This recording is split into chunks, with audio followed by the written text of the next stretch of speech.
What's up, everybody? Welcome to another week of the NFL season. Start of one, anyway.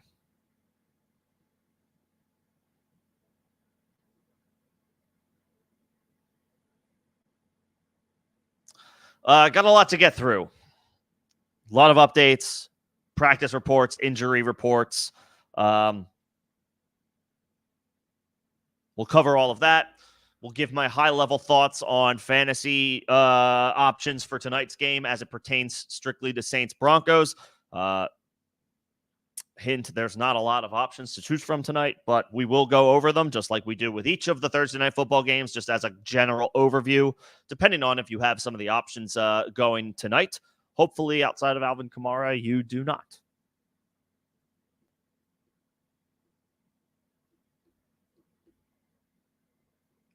We'll go over the latest Thursday practice reports. Obviously, not everything is set in stone just yet with player statuses, but we do have a decent chunk of information to go off of as we head into the weekend.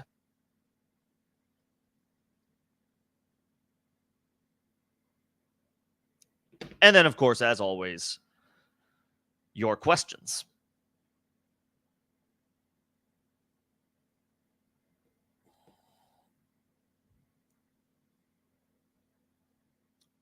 And the answer is yes, you probably should just go ahead and pick up Bub Means, at least as a speculative ad.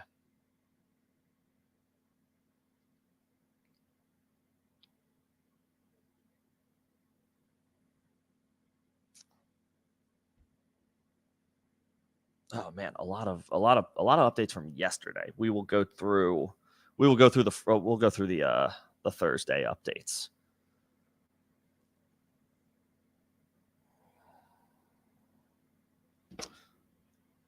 All right. There's the Thursday. Those are the Thursday injury updates. Really quick for tonight.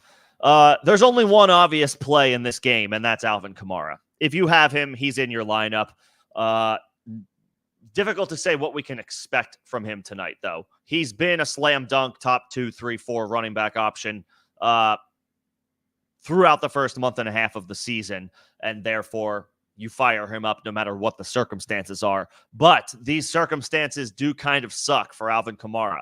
Chris Olave is out. Rashid Shaheed is not only out, he will reportedly miss the rest of the season after undergoing surgery to repair a torn meniscus. So obviously, best wishes to Rashid Shaheed and you know, hopefully a swift and full recovery. But unfortunately, Shaheed, who was off to such a good start this year, will miss the rest of 2024, making big plays for scores. Showed off some overall growth in his game against the Falcons when he set career highs in catches and targets, proving he's more than just a deep threat. He's a really damn good receiver. He will miss the rest of 2024. Hopefully he can come back, full go, full strength, 100% for 2025. Olave is out. Shaheed is done. Derek Carr is not going to play. It's going to be a second straight start for the 5th-round rookie Spencer Rattler. And Taysom Hill, I believe, is just doubtful, but he's highly unlikely to play as well. So it's pretty much Alvin Kamara against the world tonight. You have to play him. You can expect him to be just fine at home from a volume perspective, but the Broncos have a pretty good defense. They will be without Patrick Surtain, so that's another huge loss. There's a lot of injuries in tonight's game, particularly. The Broncos have a good defense, but their best player isn't going. So that makes Bub Means like an interesting flyer in deep leagues, but in 10 and 12 team leagues, you're not firing him up. You are adding him, though, with the news that Shaheed will miss the rest of the season. So if Bub Means is out there, and especially if you have either Olave or Shaheed, especially now if you have Shaheed, you probably have an open roster spot. The first guy that you might as well pick up is Bub Means. And if Bub Means if he does well tonight, he's earned a bench spot through the weekend. If he doesn't, then in all likelihood, you can drop him for somebody else playing this Sunday, if you have Shaheed or Olave or an open roster spot in general. You might as well pick up Bub Means. If he plays well tonight, then you hold the line. If he doesn't do anything tonight, then you can comfortably drop him and pick somebody else up who's playing this week, and we can reassess on Bub Means if we feel like we have to in week 8. There's my Bub Means spiel for the evening. So Kamara's is in the trenches taking grenades tonight. We'll see how he does. You're firing him up. I'm not firing up Spencer Rattler, not even in Superflex formats in all likelihood. Unless, again, injuries notwithstanding, injuries, bye weeks, all that good stuff. Although there are not too many bye weeks this week, just the Cowboys and the Bears. So there aren't too many folks getting hurt by bye weeks this week. Even still, though, with Rattler, this is a tough matchup by the numbers. He threw the ball 40 times on Sunday, which is good. He completed 22 of them for 243 yards and a touchdown. 2 interceptions, 27 yards on the ground is good. I mean, yeah, he's a low-end QB2. Maybe you need that if you have like Dak and Derek Carr and Caleb Williams, like in Superflex formats. But that's it for Rattler. Bub Means, again, 16-team leagues who are desperate for a wide receiver. Sure, you can take a chance on him. 10 and 12-team leagues, he's on the bench, and you can drop him if he doesn't do anything tonight, but you can hold him if he does. Juwan Johnson, Foster Moreau, desperation, dart throws, and nothing more. I wouldn't play either one of them. Taysom Hill is out, so that opens things up for the two of them. Moreau has been the one catching touchdowns, but that was with Derek Carr. And he's only got 2 of them. So, yeah. We're not firing up either of the tight ends tonight, even with Taysom Hill's absence. Cedric Wilson, no. It's pretty much just Kamara for the Saints. And, desperate at the quarterback spot, Superflex folks can fire up Rattler in desperation. For the Denver Broncos, Javonte Williams is a flex play. This is a great matchup. I do worry a little bit that we're not going to see the snap share that he received on Sunday because it's a short week. I wouldn't be surprised to see Jaleel McLaughlin and Sir Aldrich Estime, long may he reign. I wouldn't be surprised to see those two get more opportunities tonight. You tend to see that more on Thursday Night Football. The running back rotation is deeper. It goes deeper. Helps keep guys fresh. So I wouldn't be surprised to see Javonte see a slight dip in usage and work tonight. However, the matchup is really good, and the Saints are getting cooked on the ground over the past month. So Javonte is fine as a flex play.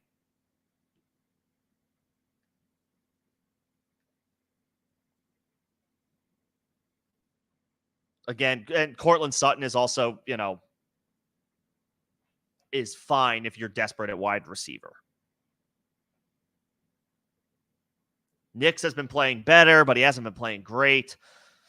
I assume Sutton will see some Marshawn Lattimore tonight, so tougher spot for him, tougher matchup. He's a wide receiver 3-ish. Low-end wide receiver 3. Ceiling isn't very high in this offense on the road on a short week to boot. Sutton is a less than ideal wide receiver 3.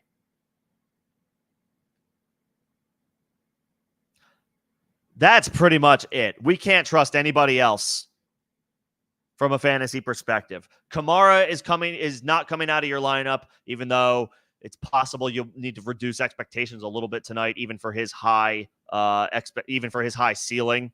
Javonte is a flex play, but I wouldn't be surprised to see the other running backs rotate in a little bit more tonight, especially on a short week, specifically because it's a short week.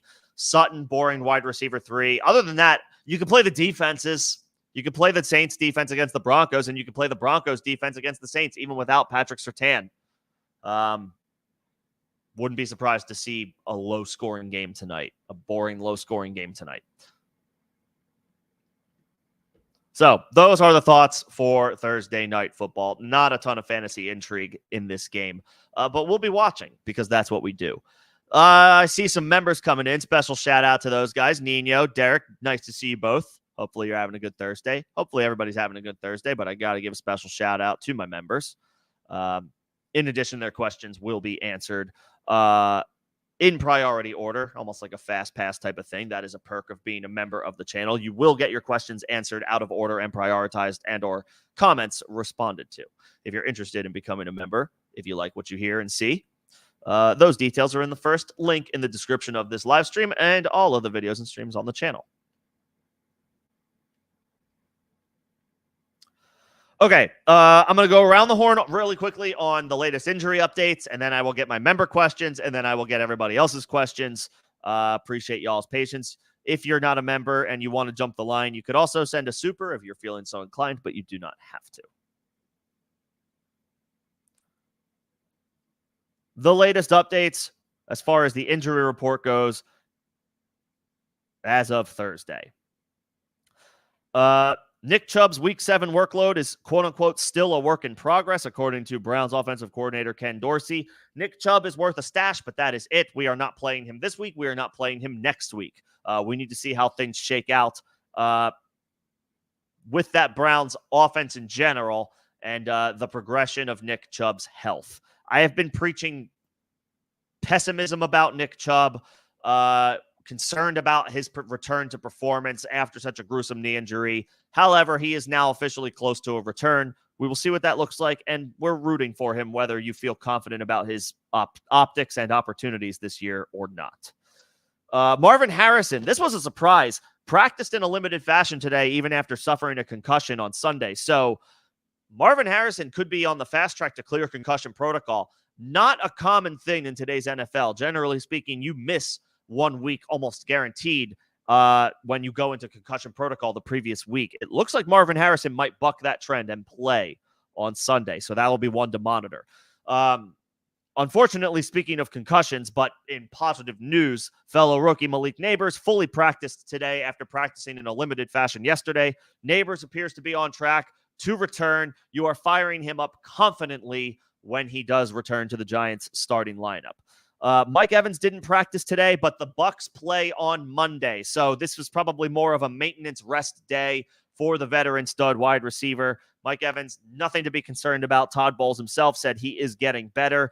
Looks like he should be fine for Monday night. We do not worry about, for the Monday night games, we don't worry about missed practice on Thursday. We worry about missed practice on Thursday for anybody playing on Sunday, but not necessarily Monday, especially the veterans. Still, let's keep tabs on Mike Evans' practice reports tomorrow, although there does seem to be optimism for his availability Monday night. What does suck when it comes to Tampa Bay looks to be this backfield. Rachaad White, Bucky Irving, and Sean Tucker will all play when healthy, but the Buccaneers will ride the hot hand, according to head coach Todd Bowles.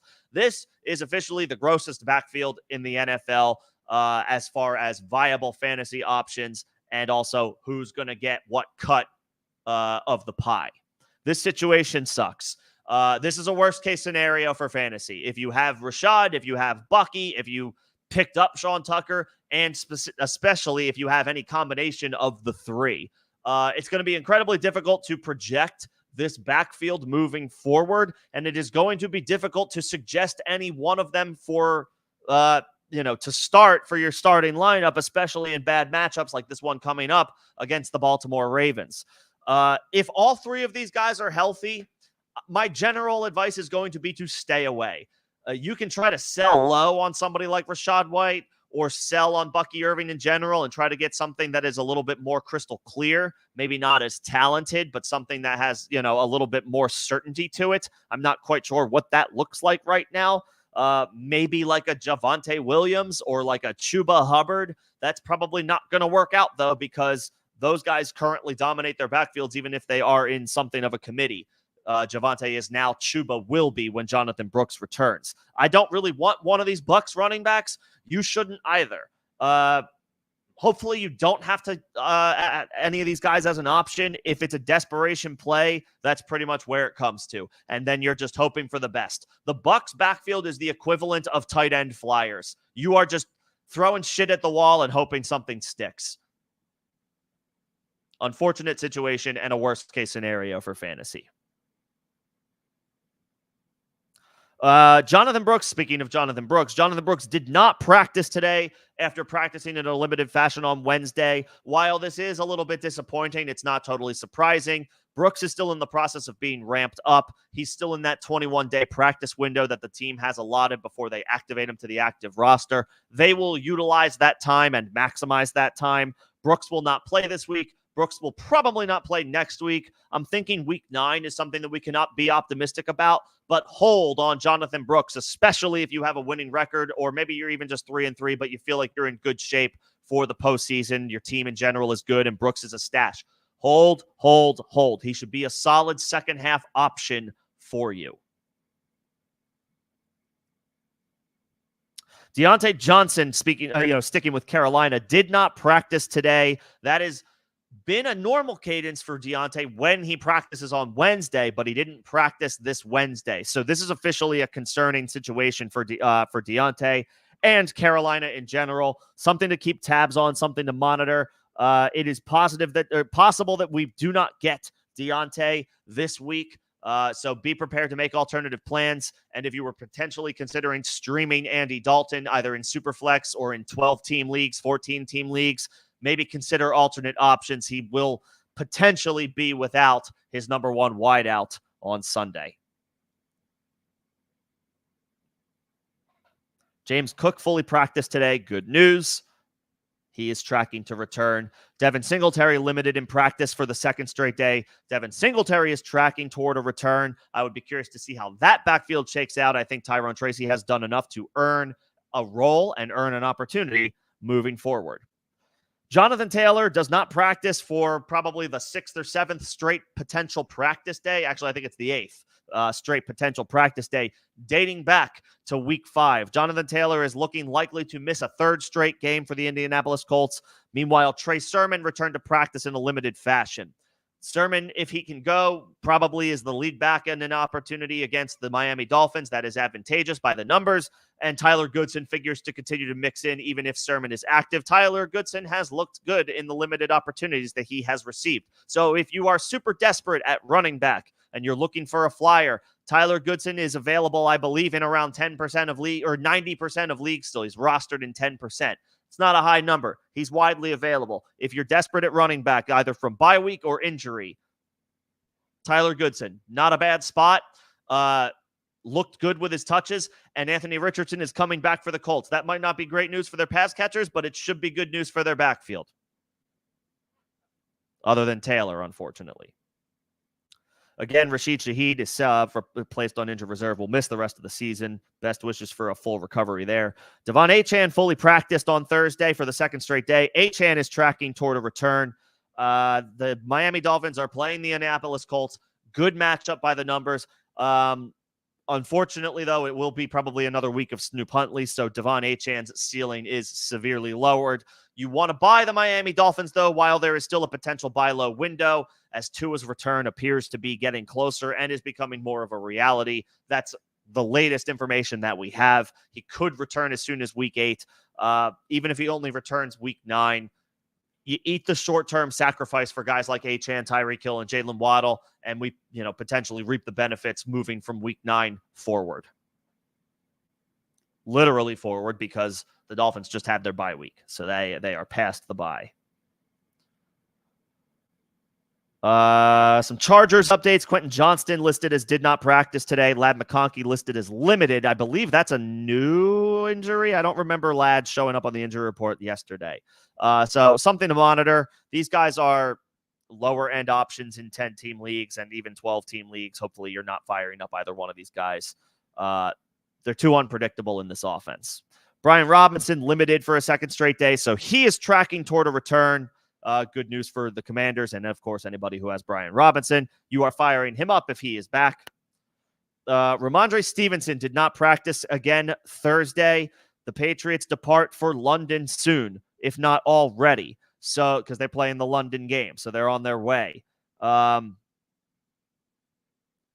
If Ramondre does not go, it is a beautiful matchup for Antonio Gibson, but that doesn't mean I trust Antonio Gibson. He did not deliver in a spot opportunity this past weekend. It is a great matchup. I don't have a ton of confidence in Antonio Gibson, though. So maybe just avoid that backfield. Drake May was on the injury report, but no concerns there. Full practice on Thursday. He is a rock-solid streamer, even in one-quarterback leagues this week. Devontae Adams will play. Aaron Jones's status is not looking super positive for this week. The Cam Akers trade making more and more sense. So Ty Chandler looking like a solid potential flex option this week if Aaron Jones can't go, although it is a brutal matchup against the Detroit Lions. Rachaad White officially limited. Again, this is a gross backfield. Dallas Goedert did not practice for the second straight day on Thursday, so we're down a potential tight end option in all likelihood this week.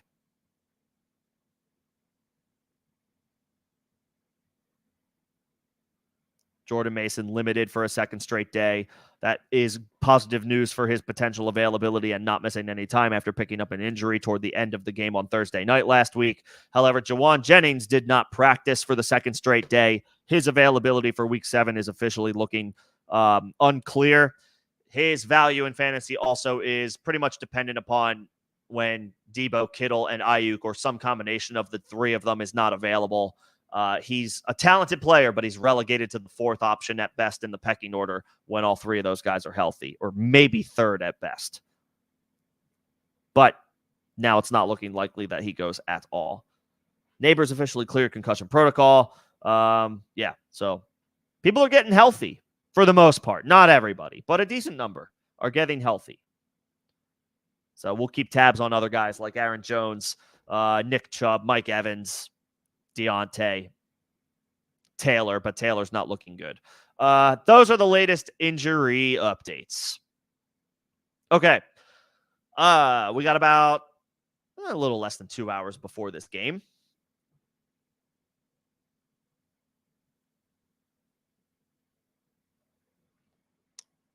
And it's time to take y'all's questions.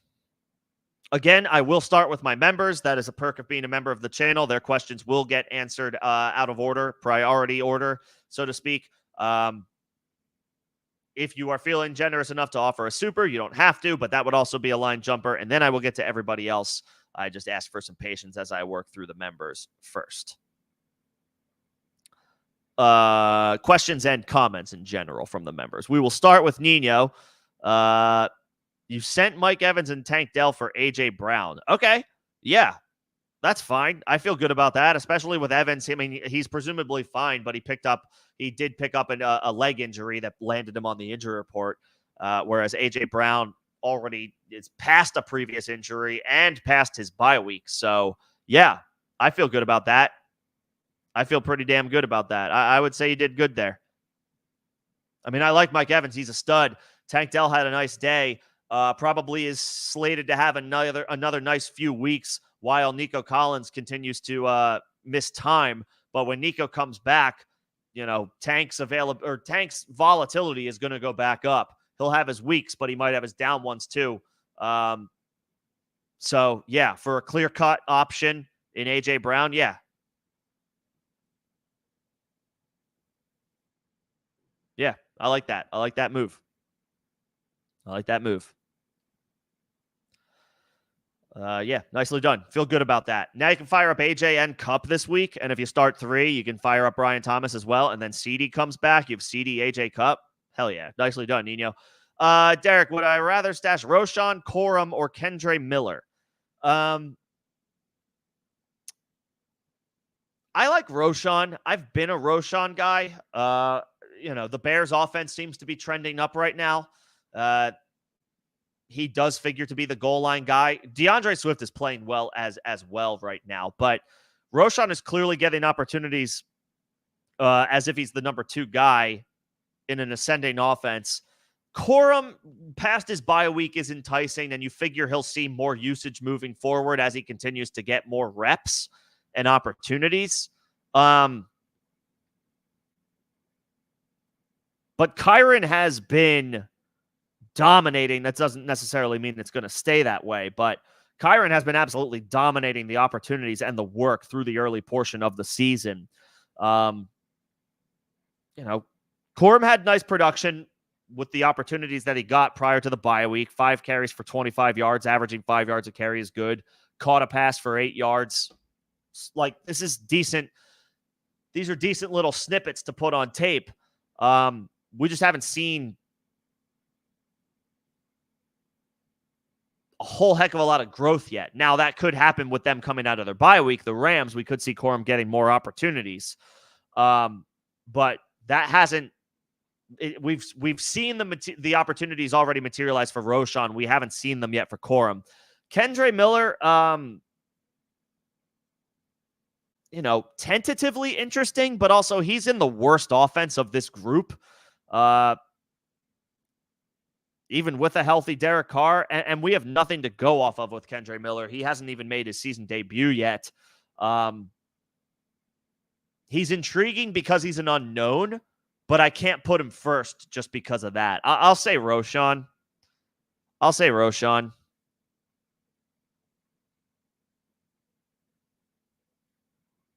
I do not think what DeAndre Swift is on a nice little run right now, and kudos to DeAndre Swift. I do not think what he is doing right now is sustainable for the long haul. So I'll say Roschon.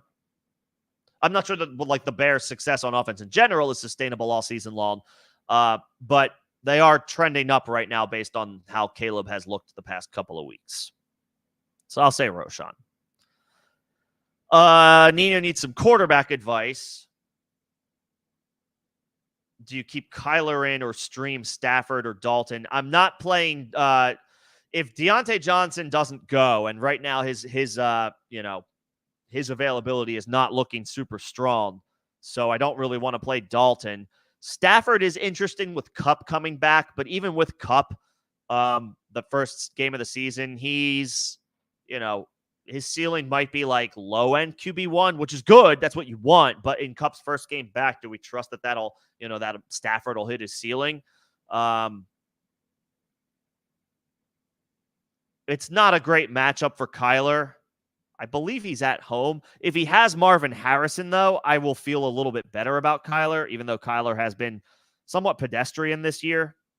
And in this matchup, it's tough to feel super good about him.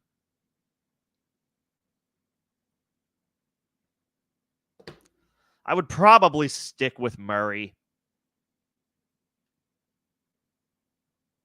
Daniel Jones does get the Eagles if he's an option.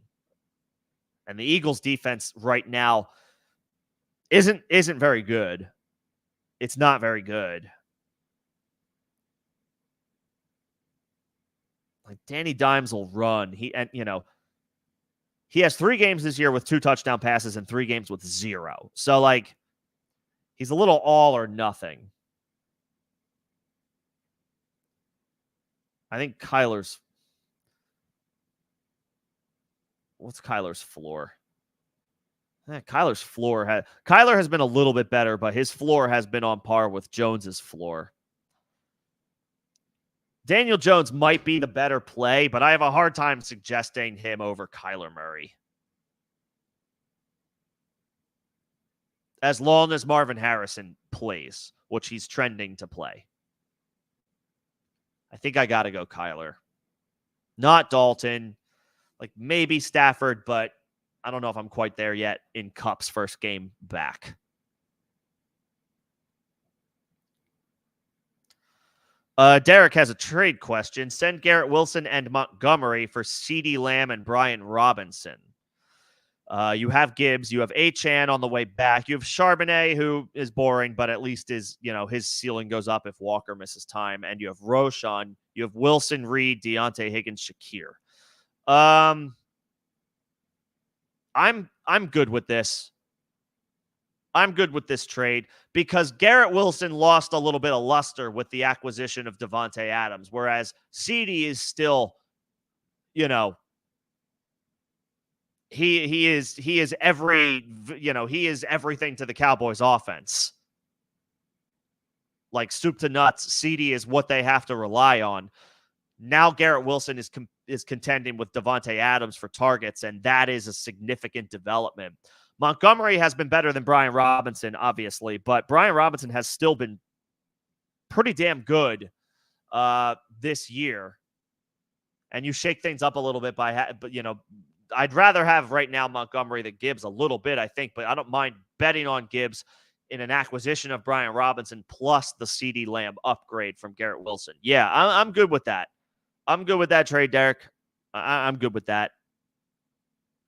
Ah, shit. I'm getting hit with bots. Hang on, hold on. I gotta get rid of them. There we go. I think I got rid of everything. If I see any more bots, I will make sure. I haven't gotten hit by bots in a little while.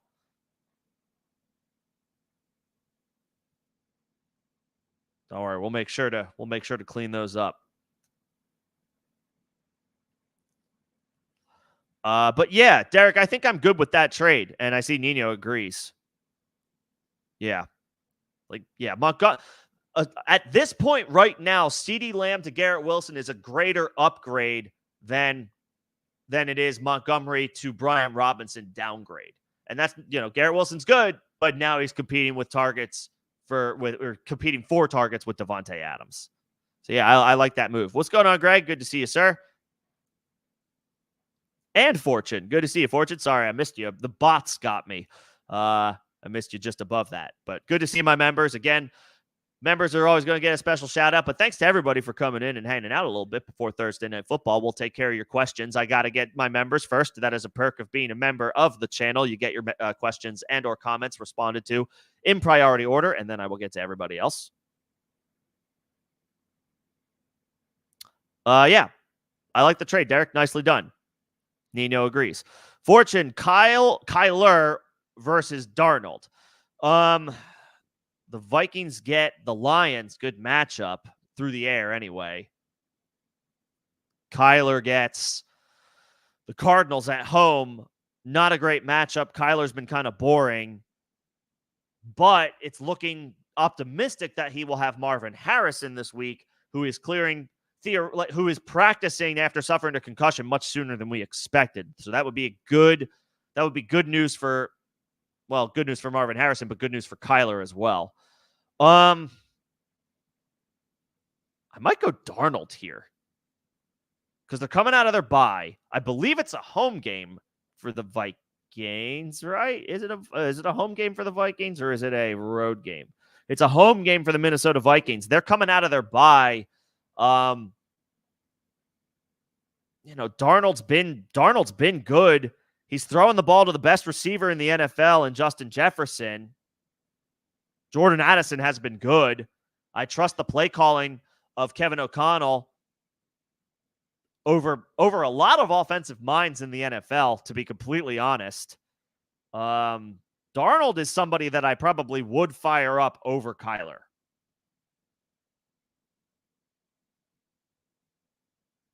Like, the matchup doesn't look good by the numbers, but it actually is decent. Detroit is allowing a lot of yards through the air because they're very dominant on the ground. And unfortunately, they lost Aiden Hutchinson probably for the season due to a broken leg. So their defense is still really good, but it took a massive hit after this past weekend. It took a massive hit.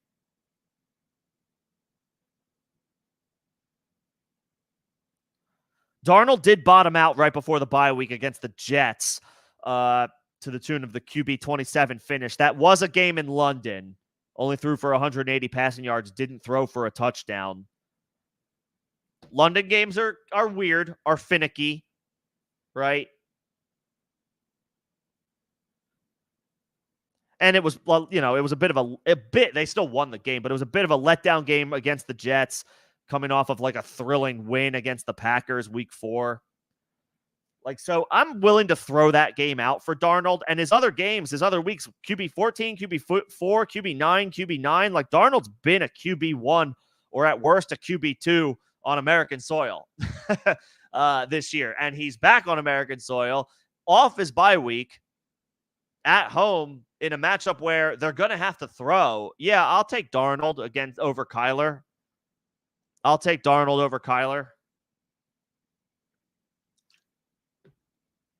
Kyler's just been boring this year. Been very disappointing.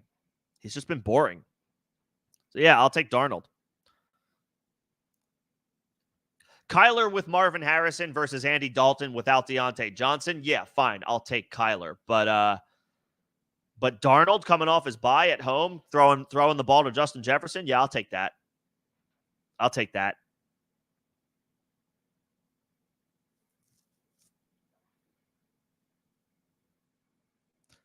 Let's see, Greg. You have Marvin Harrison Jr. If he's out, you have Downs, Pittman, and Dubs and Juju are on the wire. Do you have an open IR spot, Greg? Like, do you have an open IR spot where you can put? If Marvin Harrison is out, I guess I should say. No, I would play Marvin Harrison if he plays, and then if you have an open IR spot for him if he's ruled out, you could pick up like there's 2 Monday night games, right? You could pick up like you're not going to be able to use Demario Douglas. Let's keep an eye on practice reports, Greg. We got to get if Marvin Harrison practices tomorrow and we get good news by Saturday, because I will be streaming on Saturday again, 5 p.m. Eastern for anybody who wants to come hang out at that time. Play Marvin Harrison if he's active. If he's out and you can IR him, then I would probably pick up. I don't know if I want to pick up Juju against the 49ers. Dobbs would be fine. Actually, Leggett if Deontay Johnson doesn't go. That would be better. Leggett if Deontay Johnson doesn't play. That would be my option. Play Marvin Harrison if it's looking good. If not, stash him in an IR spot and pick up Leggett. Greg, that's what I would do.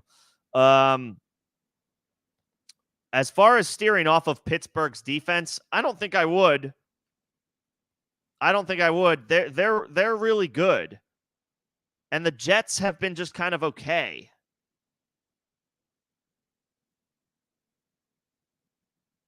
No, I would just play the Steelers.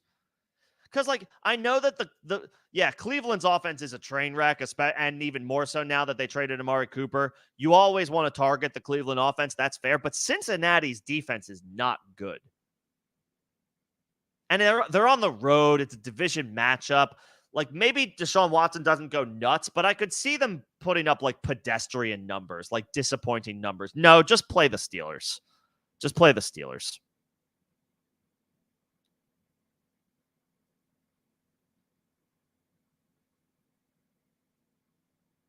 Derek, sounds good. Yeah, I definitely suggest for anybody who has start-sit questions that do not pertain to, obviously, if it pertains to tonight, if it involves a Saint or a Bronco, we got to get to it. But if you do have start-sit questions, I'll give some thoughts, but I really encourage folks to come back on Saturday, if you can, 5 p.m. Eastern start time, to go over questions about anybody that is just slated to play either on Sunday or Monday, when we have the most information available to us. Friday practice reports and Saturday practice reports for those who are playing on Monday Night Football. And there are 2 games for Monday night again this week.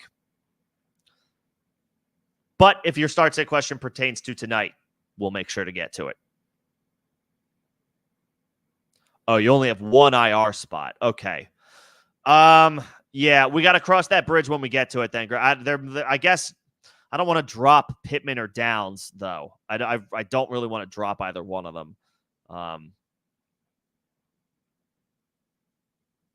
Yeah, we're holding out for Marvin Harrison. We're holding out for Marvin Harrison. And we'll cross the drop bridge when we get to it if we have to. The thoughts on the effects of Amari Cooper to trade about or for Kincaid and Shakir's value. I mean, I don't think it hurts because they don't play the same position. And they clearly, none of these guys have stepped up as like, we can be clear alphas. Now, a 6-game sample size isn't that much, but Dalton Kincaid hasn't met expectations. Shakir has been solid, but isn't that alpha wide receiver.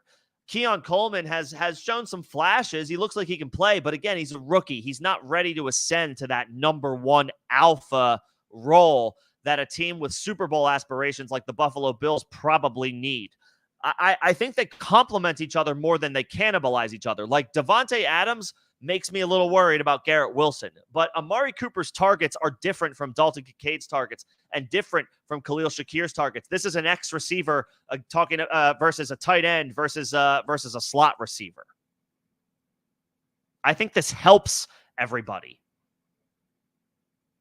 Amari Cooper benefits from this. He's not catching passes from the worst quarterback in the NFL anymore. He's now catching passes from one of the best ones.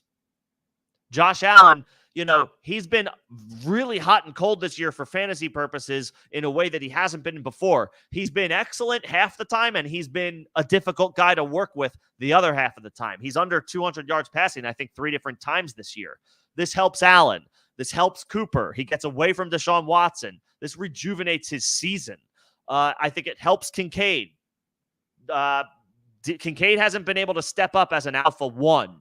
I think this opens things up for him a little bit. It opens things up for Shakir as a slot receiver, and it takes a little bit of pressure off of Keon Coleman. He should see a little bit more one-on-one coverage a little bit more frequently. Maybe he's able to make an additional play or two here and there a little bit more often. I think this helps the Bills' offense all the way around. Garrett Wilson versus Devontae Adams, yeah, that one feels a little a little nervy right now because you're talking about 2 guys that you expect wide receiver 1 volume from, but there's only 1 football. You don't expect, top dog number 1 option volume from Dalton Kincaid or Khalil Shakir.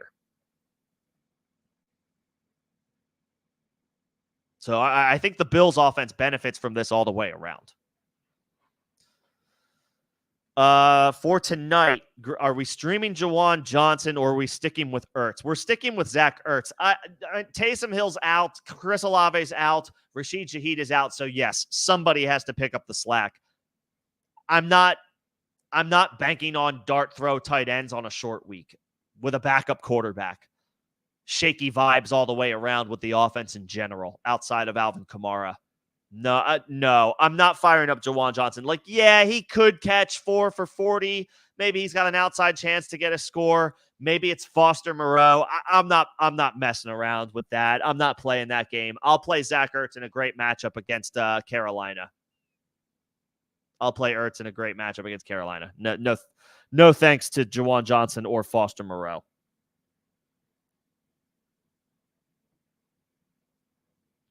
Just play Ertz. Yeah. I have Cooper in a league. I have another, obviously I have friends with Devontae in there, on there. I don't have Devontae anywhere, but I do have multiple shares of Amari Cooper. So I was feeling good about that. So yeah, it's a great landing spot for Cooper. He might be difficult to trust this week, but if he plays, and especially if you start 3 wide receivers or, maybe bye weeks, injuries, whatever, I want Amari Cooper in my lineup knowing that he's catching the ball from Josh Allen instead of Deshaun Watson. You can bet on that.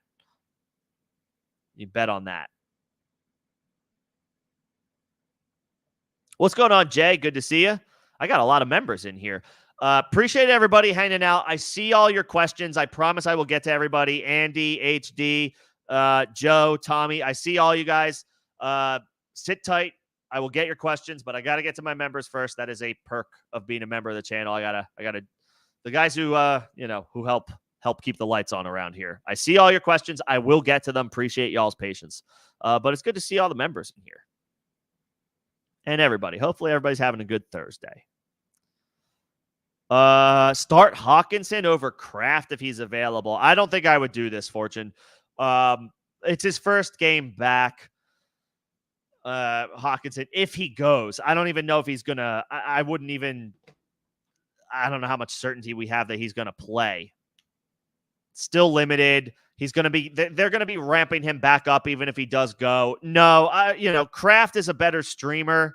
I would go back to the well with him, even though he dudded out last week. I believe is Dontavian Wicks. He picked up an injury. Is Wicks practicing? So that potentially opens up some targets. What's Wicks' status? He did practice today. All right, but he is on the injury report, so that's not for nothing. Musgrave is on IR. This is still very clearly Kraft's opportunity. This is his position. He is the starter at tight end. It's not a great matchup by the numbers, but against Houston, you can expect some scoring. That keeps Kraft viable, even if the matchup by the numbers is less than ideal. No, you're playing Kraft.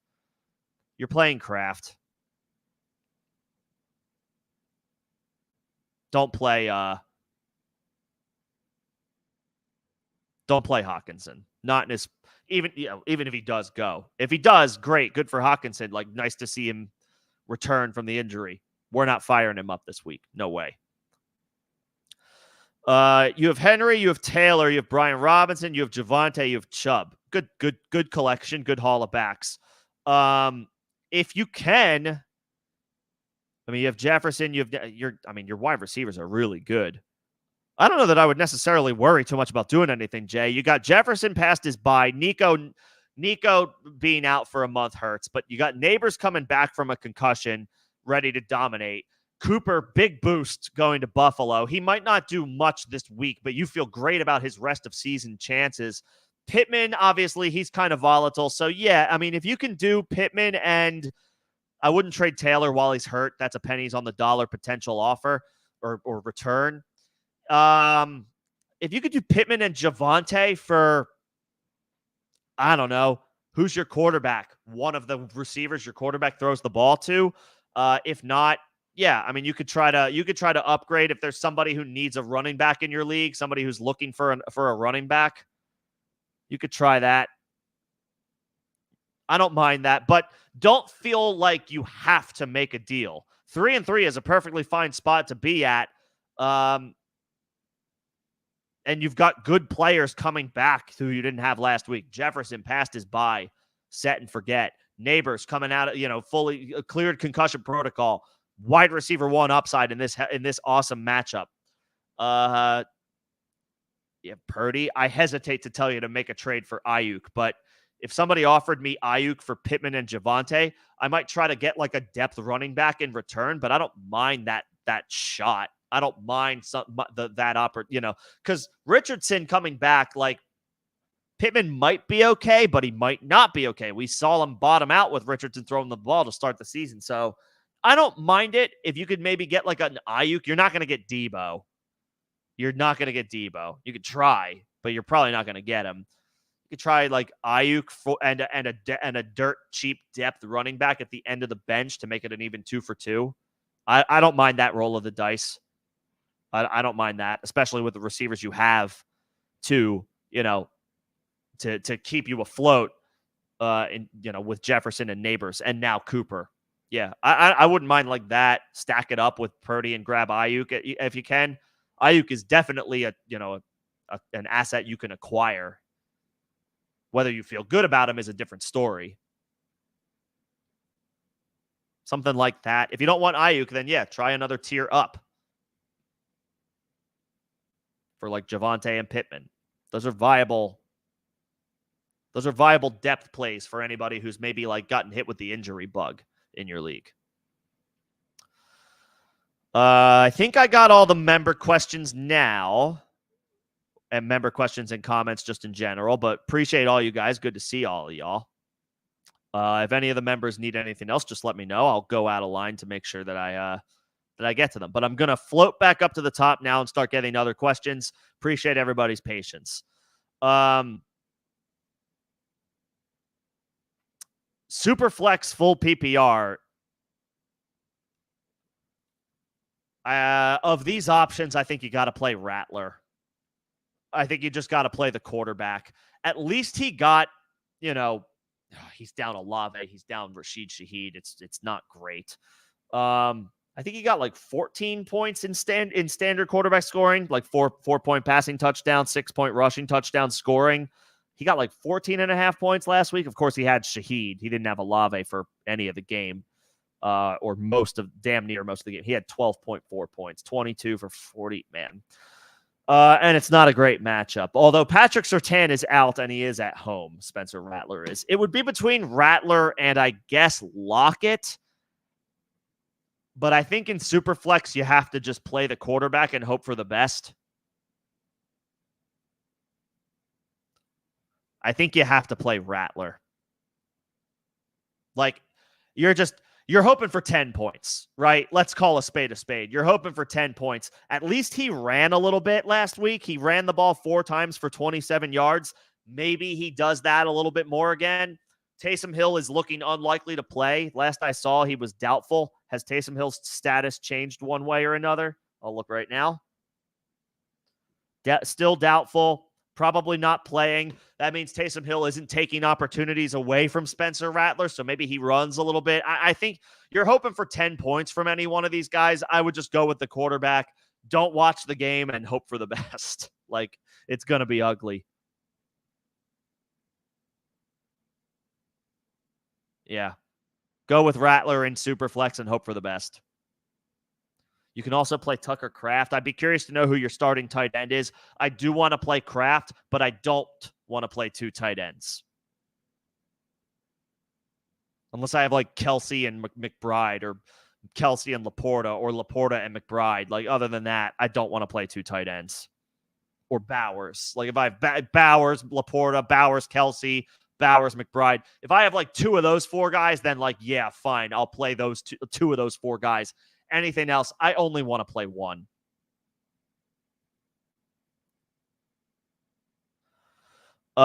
Which roster do I prefer rest of season? This is okay. I mean,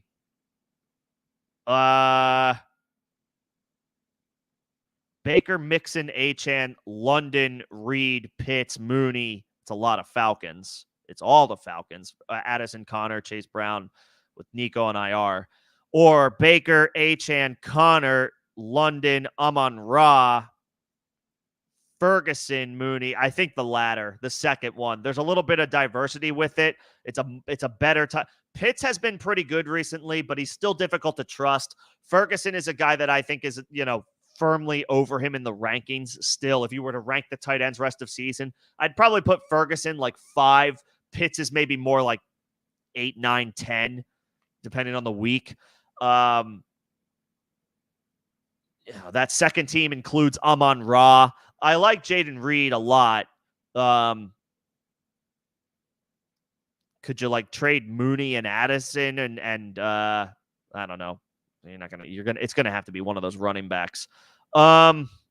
No, actually, I would just keep the way it is. The second roster, the latter. Baker, Achane, Connor, London, Amon-Ra, Ferguson, Mooney. I prefer over Baker, Mixon, Achane, London, Reed, Pitts, Mooney. 1, because there's a little bit more. There's more. Mixon is a nice add, but I'd rather have Amon-Ra than Reed. Connor has been okay. No, I think I'd rather have the second one with Amon-Ra and Ferguson. I think I'd rather have the second one. I don't mind the idea of trying to move off of somebody like Addison, though, with TJ Hawkinson coming back, if you can make a smaller trade. Like, could you do Connor and Addison could you do just Connor and Addison, something like that, for like Mixon? I don't know if that's going to get it done, but could you try that if you have team 2? I think I slightly prefer team 2.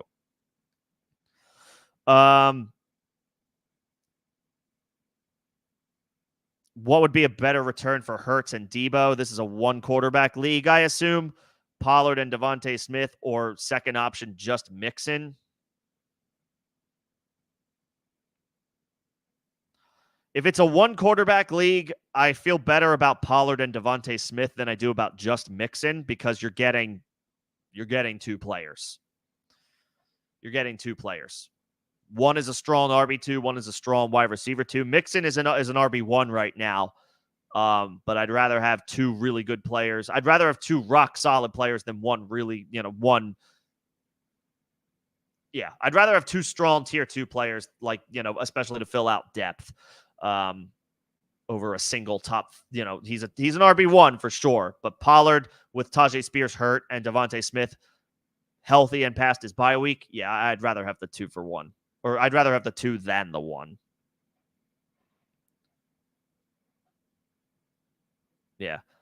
I don't know. Try to trade, if you have Ferguson and Pitts, try to trade Pitts and maybe like an Addison for, I don't know, a wide receiver upgrade while you wait on Nico Collins.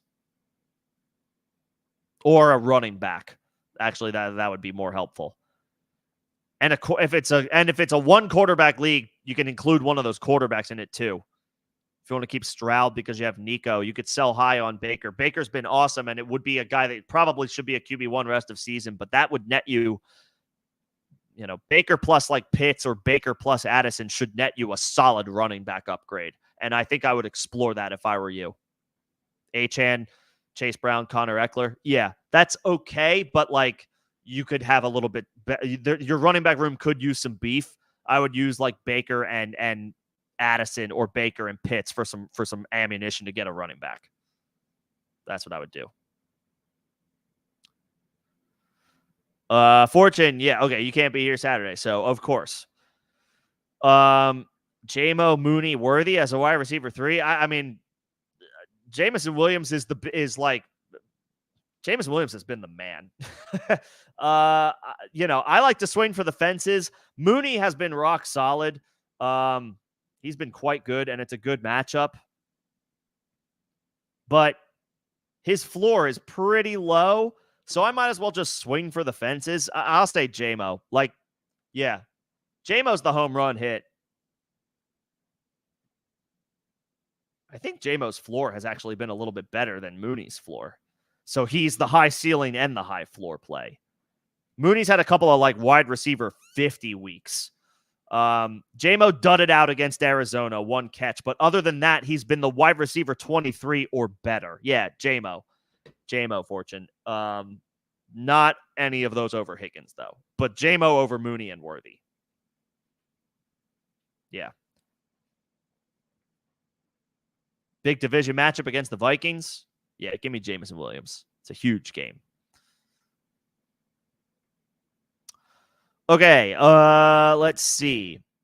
Who would I start this week at tight end? Ertz, Schultz, Fant, or Sanders? Ertz. I'll take Ertz. I think he had 68 receiving yards, 4 catches, 68 receiving yards against the Ravens this past week.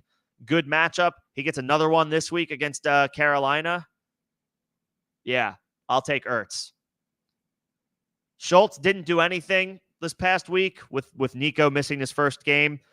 Fant, I don't trust. Sanders, I'm not there yet. I'll take old man Uncle Ertz.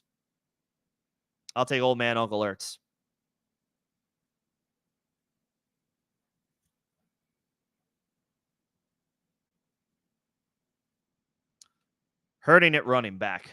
Sorry, man. Gibson, Bucky, Braylon, Tracy. You need one of these guys. Chandler if Aaron Jones is out. We got to see practice reports, though. I don't trust Gibson. I don't trust Bucky with Rachaad White and Sean Tucker. If Rachaad is back in the mix, which it looks like he might be, he practiced in a limited fashion today.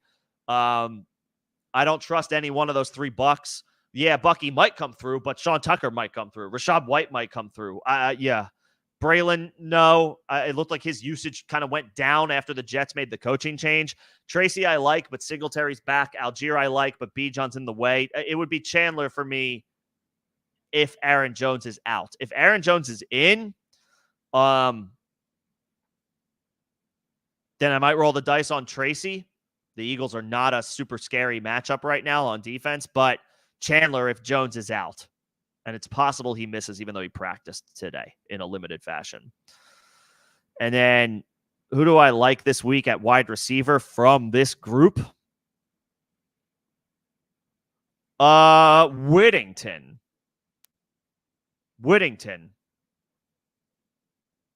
Kupp being back. Whittington kind of ascended to a more full-time role before the Rams bye week. Kupp comes back and presumably takes a significant workload, but Puka's not back yet. They get a great matchup against the Raiders. Prior to the bye week, Whittington was the wide receiver 21 in half PPR score in week 5. 7 catches, 89 yards on 10 targets. He's not going to get 10 targets if Kupp is healthy, but I would say he proved it enough to earn more opportunities with the catching passes from Matthew Stafford. I'll take Whittington. Tucker, no. Hopkins, no. Judy, no. Bateman's hit or miss. Slayton, no. Not with Malik Neighbors back. Palmer, no. Zay Jones, no. Noah Brown, not. I'll say Whittington.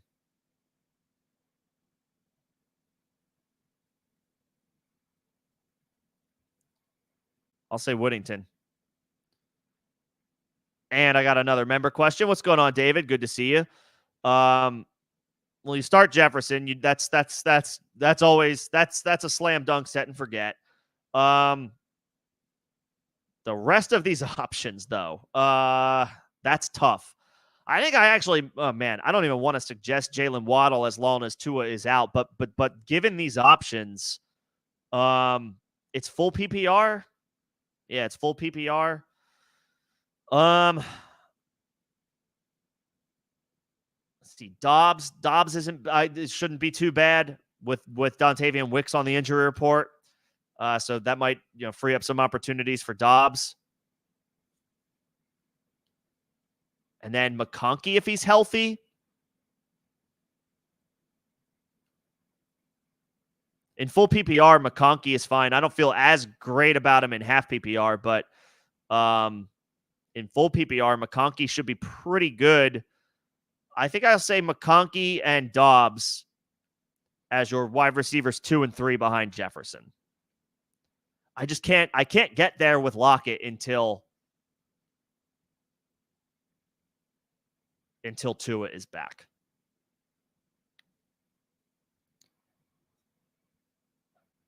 Jefferson, McConkey, Dobbs, David, is where I'm going. We will fire Waddle back up into our lineups when Tua is healthy. I like Bub as a grab and as a stash, but I wouldn't play him tonight. If I'm in like a 14-16 team league and I'm hurting at wide receiver, then sure, fine, try out Bub. But otherwise, I want to roster him, but I don't want to play him. All right, I got to go back up to the top. I have my spot in line. Chandler, the running back, Chandler if Aaron Jones is out, Tracy if Aaron Jones plays. Whittington as your replacement for CD this week. Start Murray or May. Man, that's like right on the cusp. It's a great matchup for Drake May. I think I need to rock with Kyler as he's been so boring and so mid this year, and I understand if you don't want to play him, and May is in a beautiful matchup. Tossed 3 touchdowns last week. Jacksonville is a joke on defense. Kind of a joke on offense as well. Second career start over in London. I like May, especially in Superflex formats. You can fire him up, but I think I have to go with Kyler. I don't think I can bring myself to play Drake May. Even though it's not an unfair question, I don't think I can bring myself to play Drake May over Kyler, despite Kyler's pedestrian returns so far this year. I will play Kyler. Marvin Harrison is expected to play. Or, well, he's trending to potentially being cleared of concussion protocol, but we got to see how that plays out maybe by Saturday. If Harrison is ruled out Saturday before the Monday Night Football game, then I'm fine pivoting to May. But if Marvin Harrison is trending toward playing, I would play Kyler.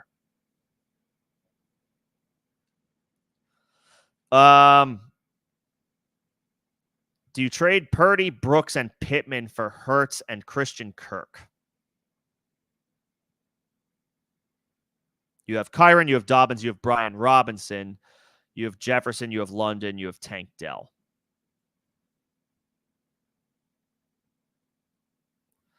I guess Hurts is an upgrade over Purdy, even though Purdy's playing pretty well.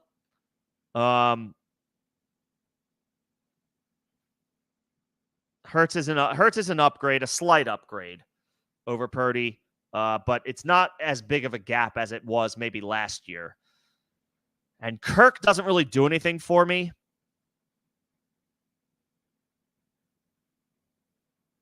And he's going to continue to lose targets and opportunities with a healthy Evan Ingram. What did Kirk do in London this past weekend? I will look it up. I think I say no to this trade. Because you'd be trading, bro, unless you're in a bad part of town. He caught three balls for 39 yards. Yeah, Kirk's value is not super strong with a healthy Evan Ingram. Plus, coupled with the emergence of Brian Thomas. I don't really want Christian Kirk, and the gap between Hurts and Purdy is not as big this year as it was last year. I say no.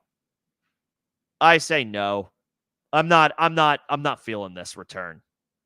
I'm not feeling because and you'd have to be the one that gives up the 3 for the 2. Nah, I say no.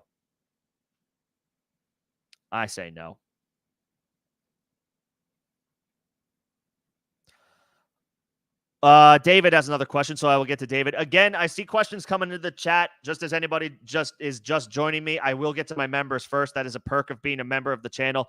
Please do not repeat the questions. I do see them. I will get to them. Please do not copy those in. I see your questions. I promise I will get to them. I have my spot in line, but thank you for your patience. You're not starting Olave, David. He's out tonight, so get him out of there. You're starting Evans and Higgins. And then you could play Algier or Kincaid or a third receiver in your flex. And Keenan Allen's on bye and Roma Dunze. In full PPR, I guess I would play Kincaid. I guess I would play Kincaid, even though I don't really want to play two tight ends. But Olave's out. Allen is on bye. Adunze's on bye. You're playing Evans. You're playing Higgins, and I guess I would play Kincaid. I don't know that I don't know that I want to go to the well with Xavier Worthy in a matchup against the 49ers.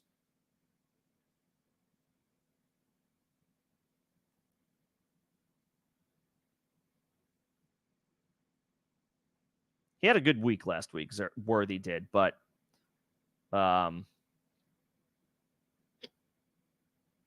or 2 weeks ago, I should say. They were on bye this past week. No, I would go. Actually, maybe I would go Worthy. I hate starting two tight ends. Evans, Higgins, and Worthy. Yeah, I'll do that. In full PPR, yeah, I'll do that. Sorry, David. My apologies. Don't play Kincaid. I don't want to play two tight ends. Give me Evans. Give me Higgins. Give me Xavier Worthy. I'll take that. Robert Simmons, thank you for the super. I appreciate that very much. Starter sit Bub means if you're in a 10 or 12 team league, I have a hard time playing him. It depends on who you have ahead. Like who are your options ahead of Bub means. And for anybody waiting, supers are also going to be line jumpers. If you are feeling generous, I appreciate that, and I will make sure to give you a priority response. You don't have to send anything. I do just ask for patience if you do not. Appreciate it in advance. I see everybody's questions. I promise I will get to them. It depends on who you have. Uh-oh, here come the bots. I got it. Get out of here. Get out of here. There we go. I don't want to play Bub Means in 10 or 12 team leagues. It's a difficult ask. It's difficult to trust him. Yes, Patrick Surtain is out. That's a big loss for Denver. That's their best defensive player on a good defense. Obviously, Bub has a chance to come through with increased usage and increased opportunity. I just have a hard time feeling super confident about his chances in this matchup. Denver's still got a good defense. It's a short week. They can theoretically kind of key on him in the passing game, him and Kamara. There's no Olave to worry about. There's no Shaheed to worry about for the Broncos. So, if you've got a bunch of guys on bye and a bunch of guys injured, like if you've got CeeDee Lamb and DJ Moore, and, you're waiting on other guys to come back from injury, whoever that might be, and you're really hurting, like, okay, fine. Or if you play in a 14, 16 team, like big league, and you need a flyer, you need a dart throw, then yeah, Bub Means will get some volume. He'll get some volume.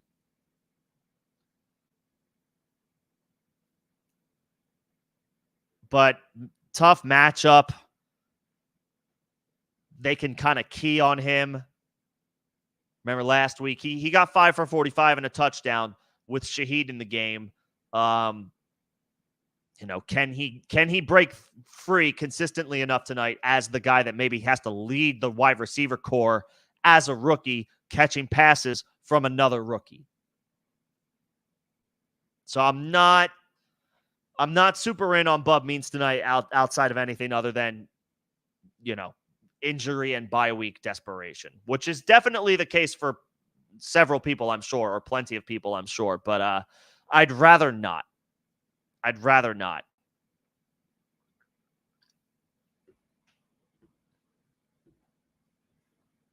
Tyler Lockett is downgraded to questionable. Did he pick up a did not practice today, Tyler Lockett?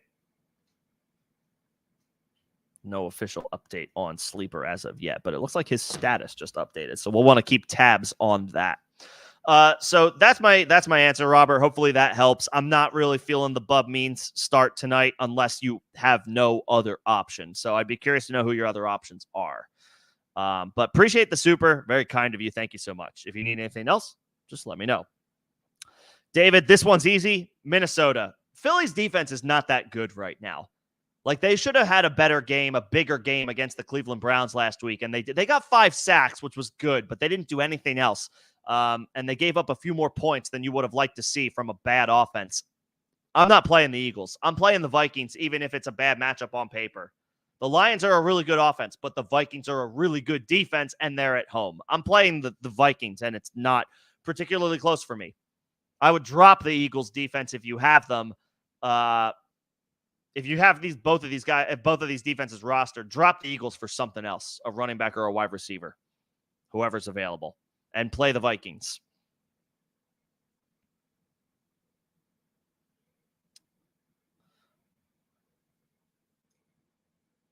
Okay, I got let's see. I'm at my spot. I had the trade question just right before Hurts and Kirk for Brooks, Purdy, Pittman. I'd rather have the Purdy side. 3 for 2. And the gap between Hurts and Purdy isn't super wide this year. Is Denver's defense a start? Oh, yeah, they are. Denver's defense is a start. They're a good start. I'll say they're a top 10 start. They might be 10th, but they're a top 10 start. They would be a little bit more of a confident start if Patrick Surtain was playing, but he's not. So that hurts a little bit. But this offense is one that you want to target right now. I mean, Rattler's a 5th-round rookie. Olave is out. Shaheed is unfortunately out for the season. Taysom Hill is doubtful, probably not playing. Alvin Kamara is really good. But how much can he do? It'll be curious to see how much he can do given how many injuries the Saints are currently dealing with. Yeah, Denver's defense is a rock-solid start. They're top 10. They might be 10th. I'll play the Bills against the Titans. I'll play the Ravens, even though it's a bad matchup against the Bucs. The Ravens are a good defense. I think they're at home. Or are they? Maybe are they at home? No, they're on the road. All right, maybe I wouldn't play the Ravens over them. Okay, the Broncos are actually solid. I'd play the Vikings just because they're good. I'd play the Steelers just because they're good. I play I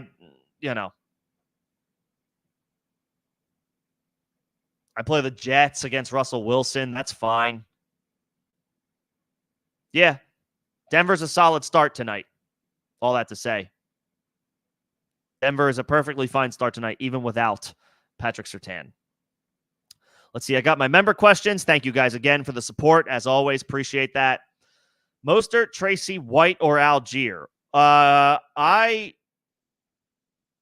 don't really want to drop any of these guys. I don't trust any more Bucs running backs. Mostert with Achane back, Tracy with Singletary back. I don't really want to drop Tracy.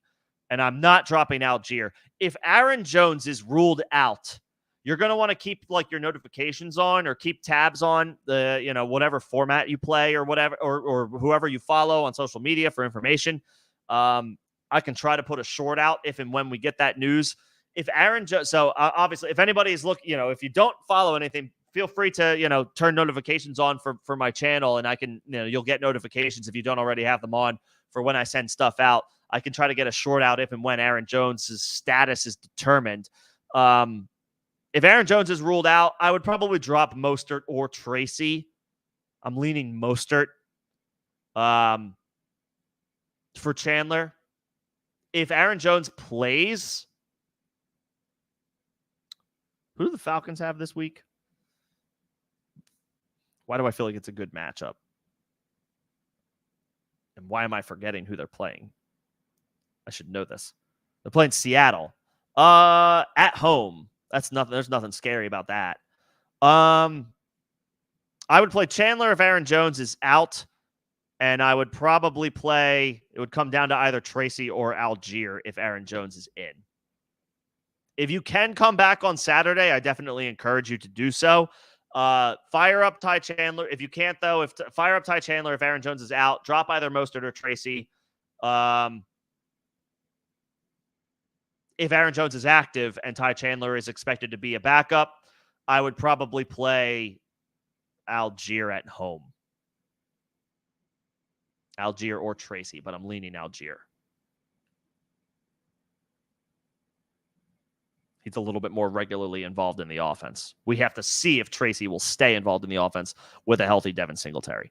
I got Greg's questions. Start one at the flex. Wan'Dale Robinson, Tank Dell, or Demario Douglas. And what is is there a score? What's the scoring?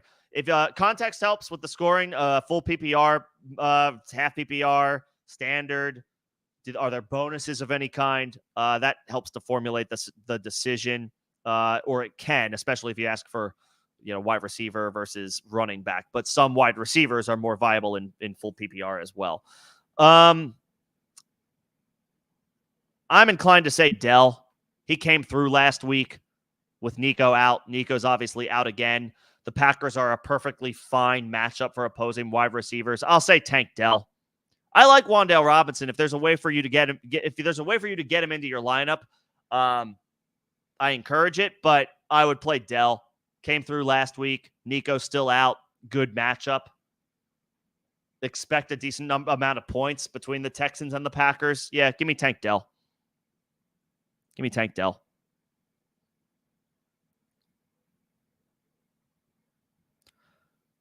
And then start one at the flex. Douglas, Eckler, Javonte, Waddle.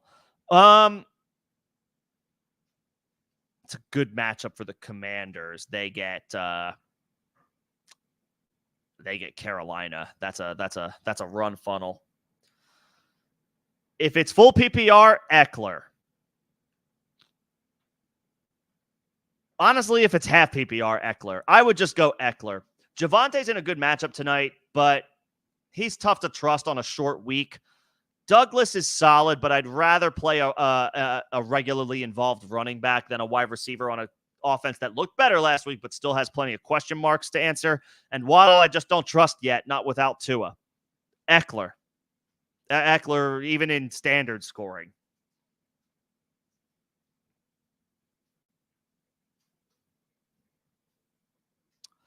Let's see. Jawan Johnson or Njoku? Njoku. I don't feel great about Njoku having to catch passes from the worst quarterback in football, but Amari Cooper is gone. So you would think Njoku can handle or will get all the work he can handle. I mean, we're talking like Cleveland is down to Elijah Moore and Jerry Jeudy and Cedric Tillman as their wide receivers. I mean, I would think Njoku has 10 target upside any given week now. I do not trust Jawan Johnson just because Taysom Hill is doubtful. It's not, he hasn't really done, he had a decent week one and he hasn't done anything since. It's just, on a short week, good defense, not good offense. I'll pass. Cleveland's not a good offense either, but at least he has a full week, like leading up to Sunday. And with Amari Cooper out of the picture, Njoku should get even more targets and opportunities. I'll say Njoku. Bub or Demario Douglas for a flex? Yeah, so this is where I'll say Demario Douglas. Drake May showed some promise. I don't know if we can definitively call Drake May a better quarterback than Spencer Rattler outright, but we're talking about the number 3 overall pick versus a 5th-round pick. No disrespect to Spencer Rattler, but the expectations are higher for Drake May, and he did well. He tossed 3 touchdowns on Sunday. Now they have to go to London, so that kind of sucks. We'll see how how the rookie does, how the team adjusts, their bodies adjust to the the significant time difference and all that stuff, playing in a different country. Sometimes it works out fine, sometimes it doesn't. Versus a rookie quarterback on a short week against a good defense. I'll take Demario. I'll take Demario over Bub. Yeah, it's sorry that everybody's on injured reserve. It's like it's I know it's slim pickings for a lot of people right now, but I'll take Demario over Bub. I'll take Demario over Bub. I got this run of member questions. Again, thank you to my members. Always appreciate the support. I would say I would go as far as to say Ertz just for Ertz over Juwan in all scoring formats. I just don't trust these Saints tight ends tonight. I don't really trust anybody tonight outside of Kamara, and even him, I am a little nervous about because the Broncos can just the Broncos are going to stack the box tonight.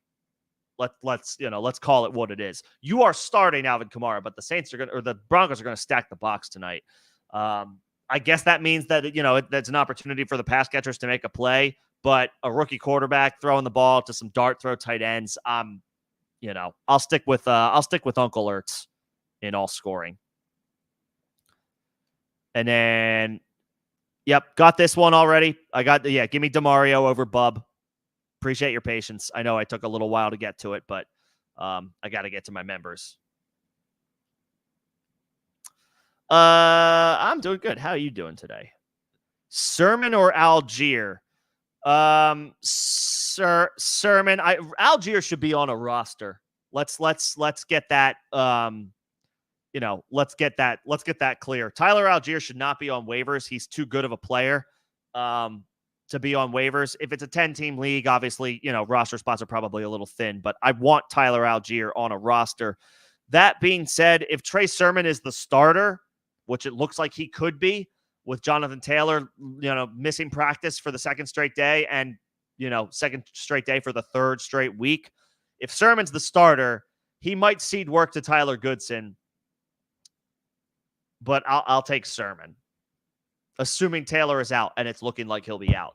But I would want both. I want to roster both if you can, because Algier should be on a roster.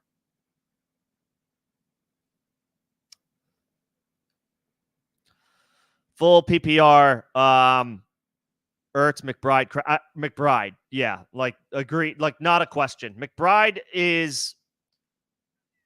We drafted McBride to be a top 4 or 5 stud on the season. And I know that obviously the draft value doesn't really mean much at this point of the season, but he was the tight end 4 last week. He was the tight end 2 week 2, the tight end 11 week 1, the tight end 4 this past week. McBride has been fine. Yes, he had a bad week 3 against Detroit, but even the most highly touted tight ends are going to have super down weeks. That's just the nature of the beast and the volatility of the tight end position. You are playing Trey McBride without a second thought. You're playing Trey McBride. I like Tucker Kraft. If you have all 3 of those guys, I would do 3 things. I would, 1, start McBride. I would, 2, see if you could trade Tucker Kraft to a tight end needy team for some either running back or wide receiver depth, and I would drop Ertz. Or you could try to trade Ertz too. Screw it. I think he's a good stream this week. Again, for running back or wide receiver depth. If nobody bites, drop Ertz. If you have him. If he's a pickup option, leave him there. If he's on your roster, drop him for running back or wide receiver depth. Trade Tucker Kraft since you have McBride and get some additional running back or wide receiver depth and just rock with McBride. I hate even rostering 2 tight ends, let alone wondering if I want to start more than 1. It's too volatile of a position. I just want to start 1 and hope for the best and not think twice about it. I would trade Tucker Kraft.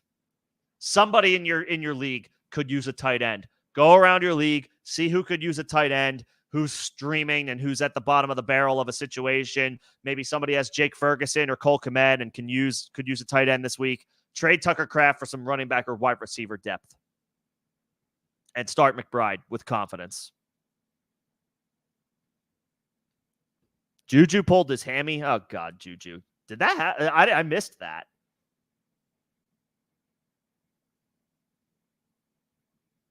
Questionable. Now dealing with a hamstring injury. Good God. Good call out. I missed that. That was a 3-hour ago update, so that's on me. Yeah, no thanks on Juju Smith-Schuster. Yeah, so Xavier Worthy is way more viable. I don't know if Fortune is or David is still in here. He was asking me about Fortune and David were both asking about Worthy. I would still play somebody like JMO over Xavier Worthy, but I would definitively play Xavier Worthy over Dalton Kincaid, David, if you're still in here. So good call out. Do you start Worthy or Leggett? And Leggett is potentially viable if Deontay Johnson doesn't play. I guess I would play Worthy. I've been critical of Patrick Mahomes this season from a fantasy perspective, but you still believe in him as the best just straight up quarterback in the NFL. tough matchup against the 49ers, but Worthy is going to have to ascend into an even greater role if Juju can't go. Leggett would be in a really good matchup against Washington, but I'll take Patrick Mahomes throwing the ball over Andy Dalton throwing the ball. And the Chiefs are the Chiefs are a creative offense. Andy Reid is a brilliant offensive mind. They'll find ways to get Worthy involved. They'll manufacture touches for him, all that good stuff. If Juju is out, I would play Worthy. If Juju is in and Deontay is out, then I would say play Leggett. But if Juju's out and Deontay's out, I would play Worthy. And if just Juju is out, I would play Worthy.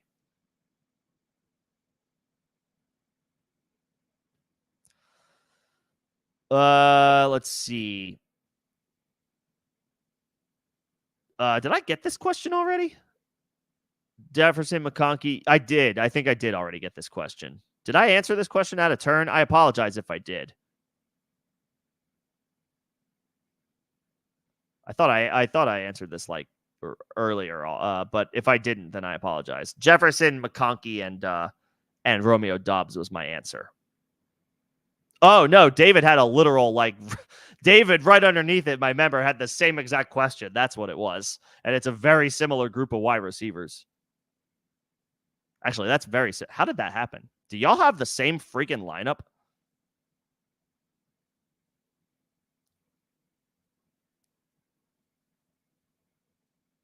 That's wild. Do you trade Daniels or Baker for Lamb? Yes. In a one quarterback league, yes. If you want to trade Baker and continue to rock with Daniels because he's that Konami code although Baker's been running the ball. Both of these guys are playing great. However, you're talking about a guy that has not been a top 5 wide receiver. CeeDee's been more of like a top 10 receiver for fantasy, but I think there's that's created a window to buy him. I feel fine about his opportunities rest of season. He hasn't been top 5, but he has been top 10. We're buying low from that perspective on CeeDee Lamb. You only need one quarterback in a one quarterback league. Yes, I would trade either one of those for Lamb. And it probably hurts to give one of those two up because they've both been killing it, but you only need one quarterback in one quarterback leagues. I just got done talking about how I don't like rostering 2 tight ends. I don't like rostering 2 quarterbacks in one quarterback leagues either.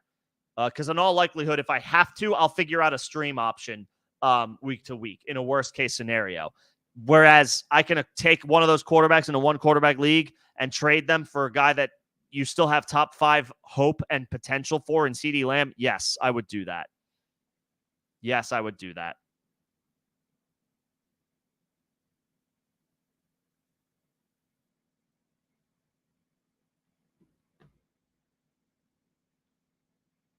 Take your pick. If you want it to be Baker, I understand. Daniels is like the Konami code. But yes, I would trade one of those 2 for CeeDee. Let's see. You need a flex play in standard PPR, so full PPR. Bub means Michael Pittman, Jordan Addison. And you can't play Ramondre because it's not looking like he might not even play. In full PPR, I can't believe I'm saying this. I think I would play Addison over Michael Pittman because there's a whole lot of uncertainty around the Colts wide receivers with Anthony Richardson back in the mix. And Josh Downs might be taking over as that team's wide receiver 1. Now, Joe Flacco loves throwing him the ball. That might be a little different with Anthony Richardson throwing the ball to Michael Pittman. Maybe he prefers Pittman a little bit more, but we got to see that develop before we can definitively claim it. Addison gets at least one more week of strong viability because at best, TJ Hawkinson will be limited in his return, and we don't even know if he's going to return. I will say Addison in full PPR. Over Pittman, I'm not playing Bub over any of those guys, and Ramondre's probably not going to play. He's been missing practice so far this week.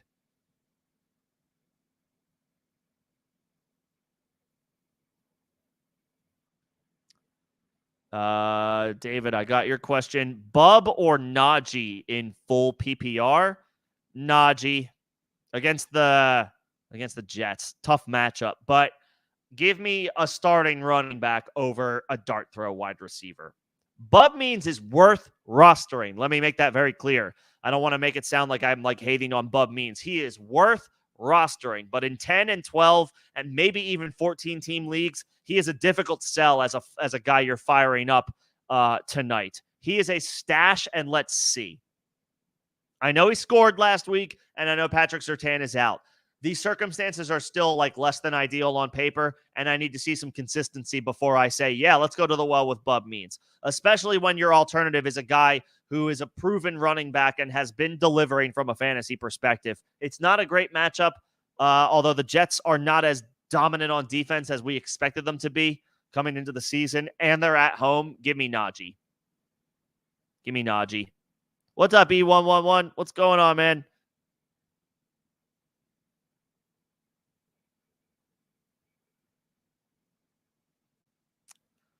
Let's see. I got to get to my member questions first, but I see everybody else. Thank you guys for anybody just joining.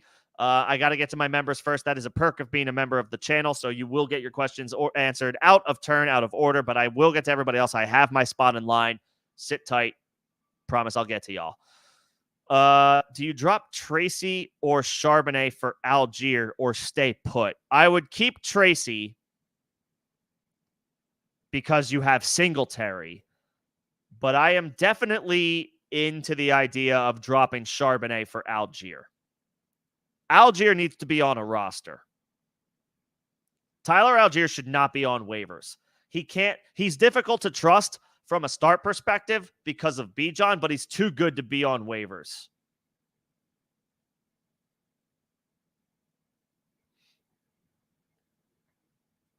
I think I would drop Charbonnet for him.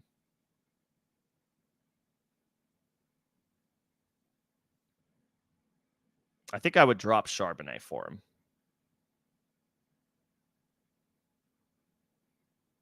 But keep Tracy because you have Singletary.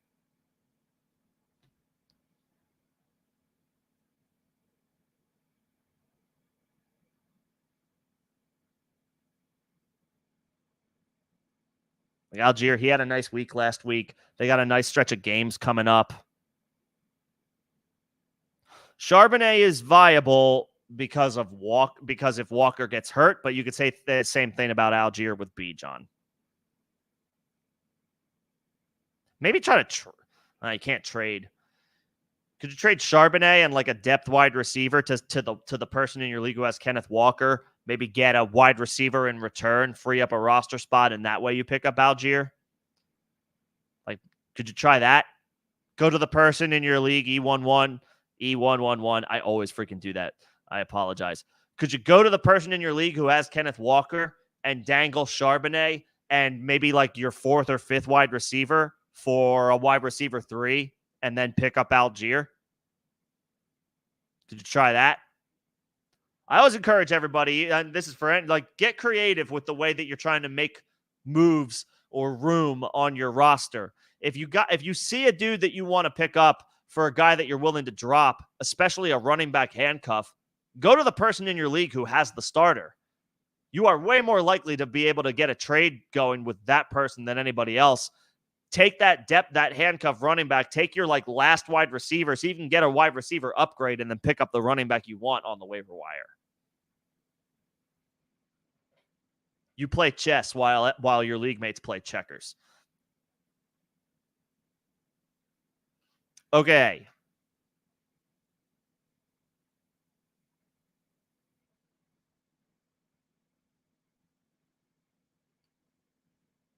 I got this one. I would say Addison. And then start Geno or Anthony Richardson. Geno's been playing really well. Anthony Richardson is difficult to trust. We expect points to be scored in that Seahawks-Falcons game. It's Richardson's first game back. He does offer a high rushing floor. I'll say Geno.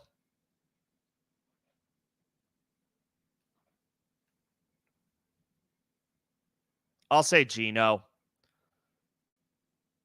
He's throwing for a lot of yards. He hasn't thrown a lot of touchdowns, but like that, he's due for some positive regression to score some touchdowns. That should go up. His touchdown numbers should go up. They're the most pass-heavy team in the league. That should go up. I'll play Geno and wait a week on Anthony Richardson.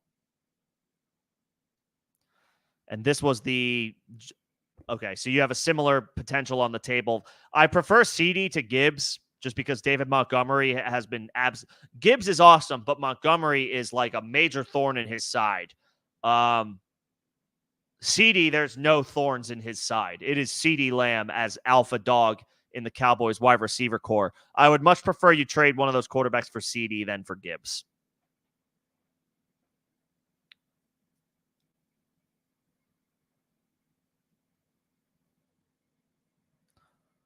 Oh, this is interesting, E111. Got you. Okay. So there's layers to transactions. I like this. I like your setup. That makes it a little bit more difficult, though. Okay. Well, if the person who has Walker is in your division, then maybe it behooves... Is the person who has Bijan also in your division?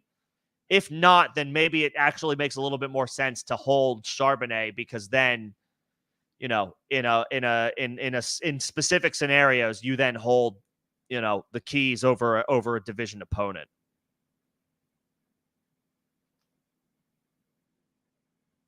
I like it, though. I like this structure. I always like creative leagues that have like these extra layers to them. If the person in your league if the person in your division has Walker and you aren't in a division with somebody who has Bijan, then maybe I slightly prefer Charbonnet just because of that division angle.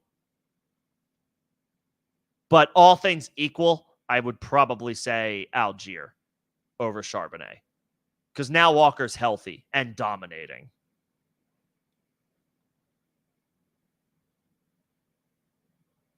But yeah, I like it. I like the setup. Very cool. That's a chess league for sure. Not that there's anything wrong with leagues that just, you know, they keep it simple, but I like those. I like those extra layers. Drop Mostert or Brooks for Sermon. Not Brooks. Not before we see him. And you have but like you're talking about potentially completing some stat. I mean, you're not starting Taylor this week because he's hurt. You may have to start Achane out of necessity. I don't want to drop Brooks. I guess I would drop Mostert for Sermon. Trade one handcuff for the other. But in this situation, Sermon, the handcuff, is potentially the starter this week, whereas Achane is coming back healthy from the concussion, and therefore, like, Mostert goes back to the backup role, the change of pace role.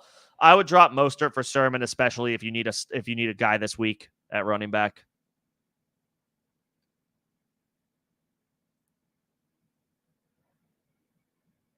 I would drop Mostert for Sermon, especially if you need to start. And that might be a better handcuff than Mostert anyway, because Taylor's dealing with a high ankle sprain. Like, it's not out of the realm of possibility that Taylor is out a couple more weeks. So Sermon's not great, but he should get volume if he's out there and Taylor isn't.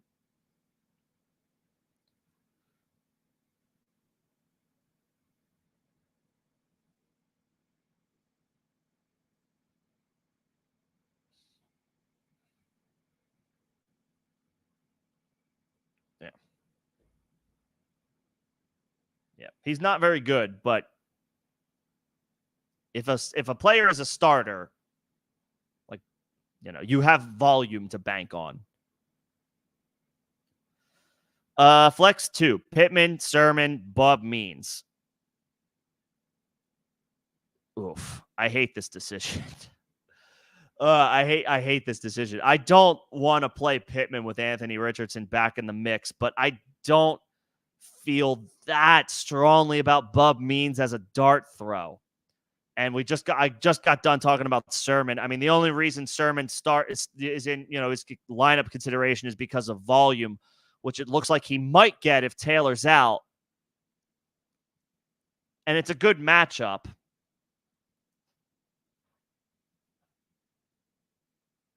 It's a good matchup. And Sermon came through in a good matchup a couple weeks ago. Remember, the Colts played the Jaguars, and it wasn't great, but Sermon, I think, had like 15 half PPR points. He got in the end zone. The Dolphins are not a scary matchup for opposing running backs. Sermon and Pittman. I can't go Bub Means. I can't. I want to stash Bub Means, but I don't want to play Bub Means. I know he got a touchdown last week. I know he's going to get a lot of opportunities tonight. He's going to get a lot of run tonight anyway. I just don't like his situation. Short week, tougher matchup. Yes, Patrick Surtain is out, but it's still a tougher matchup. The Broncos have been pretty stingy against the pass. Rattler's a 5th-round rookie. The Saints are missing their key pieces. Like, the vibes are not great for me outside of Alvin Kamara. I'll play the Colts. I'll play Pittman and Sermon, assuming Taylor is out. Sermon is fine, boring but fine. Pittman, I'll just bank on the talent, I guess, and hope for the best. Yeah, Pittman and Sermon.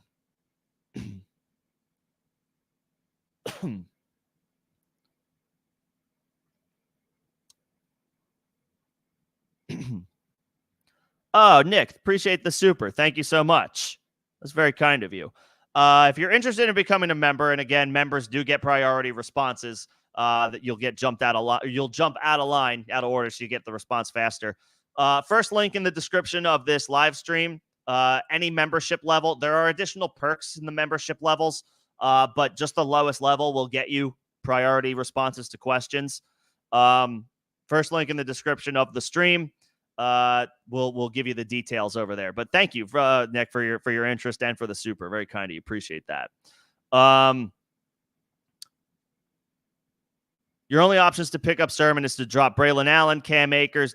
Cam Akers. You can drop Cam Akers. I know that Cam Akers might, maybe he gets an increased opportunity. He just got traded to Minnesota. Aaron Jones is banged up, but Ty Chandler is still there. And as somebody who has liked Cam Akers in the past, it just, I don't know. It doesn't, I just don't have a ton of trust or faith in him. He is in a good offense. He's in the Vikings offense, and there are potential for opportunities with Aaron Jones potentially out of the mix. But I don't want to start Cam Akers against Detroit. That's a terrible matchup. Like Akers, week 5, nice day, 9 carries, 42 yards. That's 4.7 a carry and a touchdown. But like in a good match, like last week against the Patriots, I mean, I know, well, Mixon came back, but Mixon came back and he promptly did nothing. He had 2 carries. When Aaron Jones comes back healthy, Cam Akers will be relegated to like an emergency role. I would drop Akers for Sermon. Sermon theoretically starts. And in a good matchup at home, Anthony Richardson back in the mix. That adds RPOs back into the game plan. That probably is a boost for the run game. Sermon is not that good. Don't make any mistakes about it. Sermon is not that good, but volume is king and opportunity comes knocking. It's worth it to roll the dice on a running back who will get 15 touches. I would pick up Sermon and drop Cam Akers. I don't care that Aaron Jones potentially misses this game. Akers is probably behind Ty Chandler and in a brutal matchup against the Detroit Lions. No, thank you. You can drop Akers. Don't drop Braylon Allen. Don't drop Dowdle. Don't drop Keenan Allen.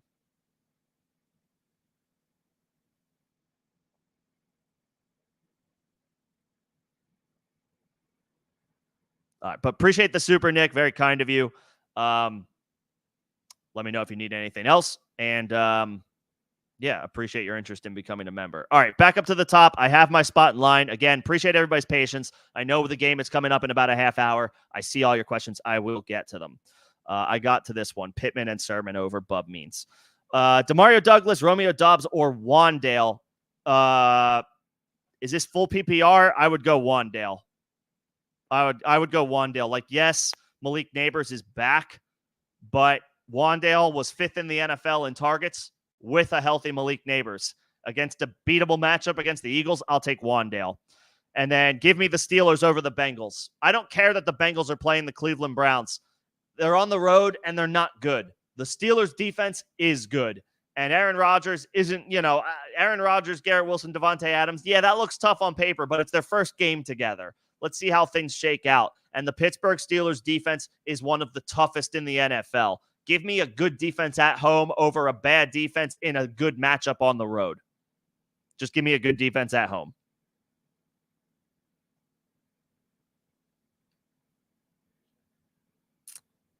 Pick one: Demario Douglas, Brian Thomas, Jacoby Myers. Brian Thomas. Brian Thomas is just good. I don't think he did that much last week.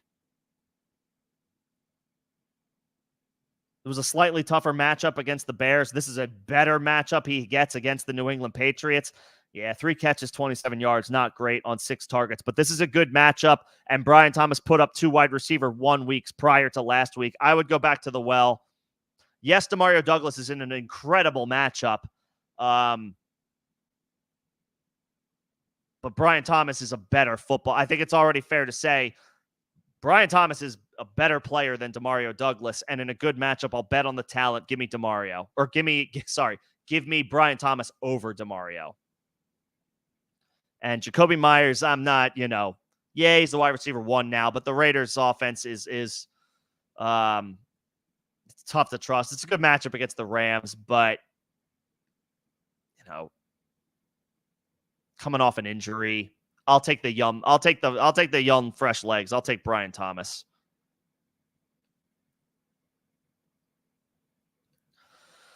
Do I start the Packers, the Chargers, the Saints, or the Jaguars? I don't really want to start the Packers against Houston.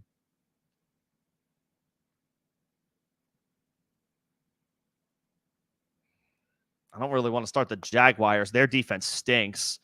I would start the Saints of this group because they're playing Bo Nix on a short week on the road. I don't have a ton of faith in it, but I'll take the defense playing on a short week at home in a game where not a lot of points are expected to be scored. Give me the Saints. Packers against Houston, I'm not crazy about. Jacksonville, I'm not crazy about against anybody. And the Chargers are playing the Cardinals. That could work out okay for them. But with Marvin Harrison looking potentially likely to play, they have their full arsenal against. I'd rather not. I'll take the Saints against Bo Nix. Let's see. Where am I at? I got E111's questions. Thank you, man. Start Mason, Gibson, Williams, Mostert. What start 2? Well, Jordan Mason for sure. I'm not playing Gibson. It comes down to Javonte, Mostert, and Algier. And what's the scoring? It doesn't matter. I mean, it sort of matters, but they're all running backs, so I guess it doesn't totally matter. Javonte. I don't know that he's going to get 65% of the snaps and touches tonight on a short week, but it's a great matchup. Like, yes, I like the Saints defense tonight, but also they can be had on the ground, and they're probably going to run the ball. Short week, reduced game plan, rookie quarterback, all that good stuff. Cortland Sutton having to see coverage from Marshawn Lattimore. Algier's a backup. Mostert's a backup with Devon Achane coming back. And Gibson is a guy that I don't trust even in a starting role in a good matchup. I'll take Javonte. Mason and Javonte.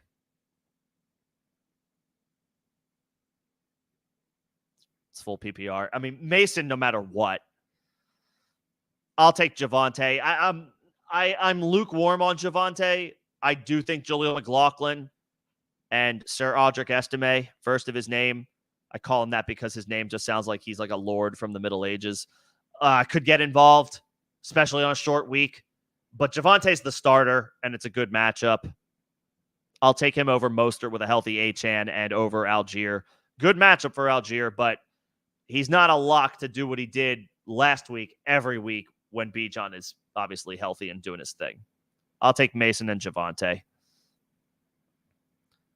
Nick, I got your question after you sent me the super. Appreciate that very much.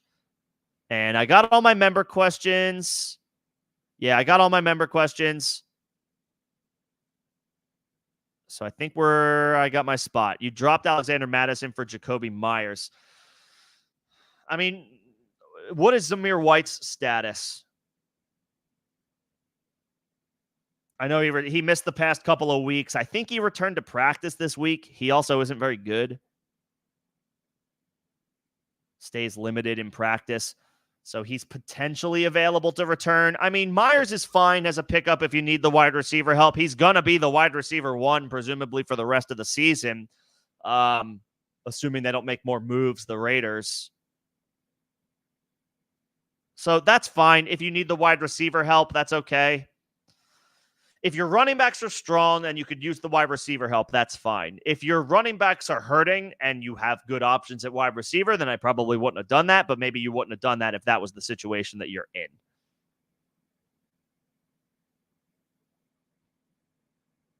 So that's fine. That's fine if your running backs are strong and you could use some wide receiver help. I got my member questions. Yeah, I agree. Sermon's not good, but I would play Sermon over Mostert because Mostert's going to be the backup and Sermon's going to be the starter. And I just got to go with the volume. And in a good matchup, it's a good matchup by the numbers. And 2 weeks ago, he was in a good matchup by the numbers and he got like 15 half PPR points because he scored. So I know he stinks, but I'll take opportunity when there's an opportunity. And they signed Salvin Ahmed. The Colts did. They signed Salvin Ahmed.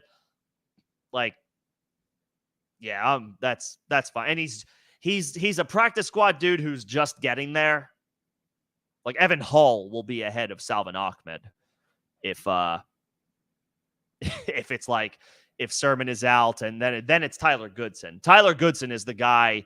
Tyler Goodson would be the interesting guy in PPR, but at home with Richardson coming back, I think that helps Sermon. You dropped Sermon for Tyler Goodson. It's fair to say that Goodson seems better. There's no doubt. I'm not sure how much, and Goodson has looked good with the opportunities that he has received this year, pun intended. It's possible at home in this favorable matchup with the Dolphins still rolling out Tyler Huntley, or I think it's Tyler Huntley for one more week. I think the Colts at home should be playing with a lead, and therefore they will be running the ball with a quarterback who they are easing back into game action after missing a couple of weeks. I would think this is Sermon's opportunity to do something. It might be 15 carries for 40 yards, but if he falls into the end zone and gets you 10 points, it's like, sure, fine, I'll live with that.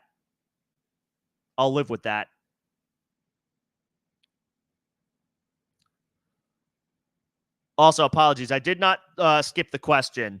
If anybody's new is popping in, first of all, welcome. I get to my members first. That is a perk of being a member of the channel. You will get your questions answered in priority fashion. A couple folks sent supers. Thank you again to those guys, Robert and Nick. Supers would be a line jumper as well. And then I get to everybody else. So if it looks like I'm moving all over the place, I am. But I keep my spots in line. So appreciate your patience as I work through this. You don't have to be a member or send a super, but I do just ask for patience as I work through those others first. So, yeah, I would probably rather have Sermon this week, assuming he plays. He returned to practice in a limited fashion today, so that puts him on track to play. But yeah, I mean, if Sermon is out, then Goodson to the moon, of course. But we got to see. Friday practice reports will be telling. If Sermon practices again, then I'd rather have Sermon. So maybe you can try to pick him back up before waivers clear ahead of the games. We'll see. What's up, Crumbly Heads? Good to see you. I hope you didn't make that Nico trade. I hope you didn't send Nico for all that stuff that you got in return. And sorry, I saw it a little late in Discord. Crumbly had sent me a trade in Discord. If you're not a part of my Discord and would like to be, that is the second link in the description of this live stream. Evergreen invite, free invite, for anybody who might be interested. You can also crowdsource questions and from the community over there. But yeah, I would not send all that stuff. I would not send Nico and acquire all that stuff back. No, thank you. And are we starting Amari? Yeah, fresh off the plane. If he's active, yeah, I know that, like, maybe he only plays 50% of the snaps, but it's Amari Cooper catching passes from Josh Allen.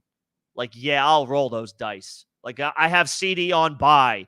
I just lost Rashid Shaheed. I'm talking to you about a real situation in one of my leagues. I have CD Lamb on bye. I have Rashid Shaheed I just lost for the season. And I have Jalen Waddle, who is hard to trust without Tua. So, like, I'm hoping that Amari plays, and if he plays, he's in my lineup. We've seen Amari be a baller. He's still a really good football player. Josh Allen is one of the best quarterbacks in the league. I will roll the dice on that situation if Amari Cooper is active. Yes. Yes. Of course, depending on who your other options are. Is Zach Moss droppable? I'd rather not yet. Is he practicing? I know he didn't do anything last week against the Giants. He was also coming off a foot injury. He was healthy, but it was his first game after getting hurt. So, like, maybe, maybe we can chalk it up to that. I would not drop Zach Moss. I know he's been disappointing for a couple weeks in a row. Week 5 he got hurt, and week 6 he didn't really do anything. I don't even know if we were expecting him to play week 6, but he did. He did literally nothing or very close to nothing. 6 carries, 13 yards. Did he lose a fumble as well?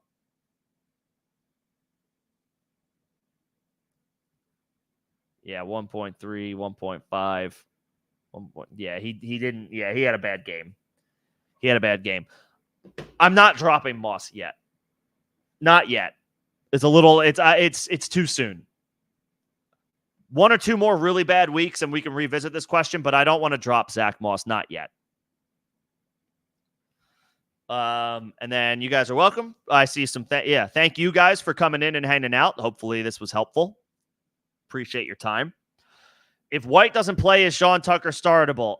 It depends on who else you have. If White is out, then Tucker's a little more interesting. It's a brutal matchup against Baltimore. But White practiced in a limited fashion today, and today was the first day of practice for the Bucs since they play on Monday. So that's a promising sign for Rachaad White returning to the lineup. So I wouldn't be holding my breath on Sean Tucker. I would not hold my breath on Sean Tucker.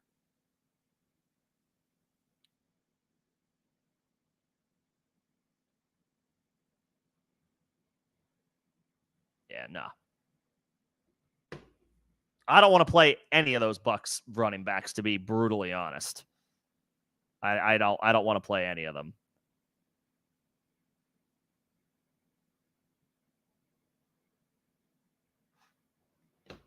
And then, thank you for subscribing. Appreciate that. Tyrone or Tank Bigsby? Well, ETN's probably not going to play. Whereas Travis Etienne is probably out, right, for the Jaguars. So that puts Bigsby on track to start. Whereas Devin Singletary returned to practice this week, and I think he's two limited sessions so far.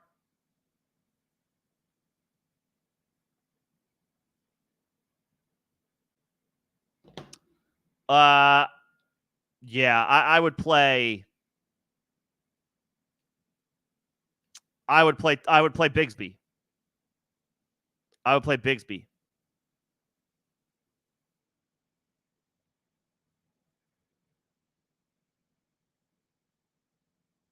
because Bigsby's going to start. Tracy is intriguing if Devin Singletary is out, but Devin Singletary has logged a couple of limited practices.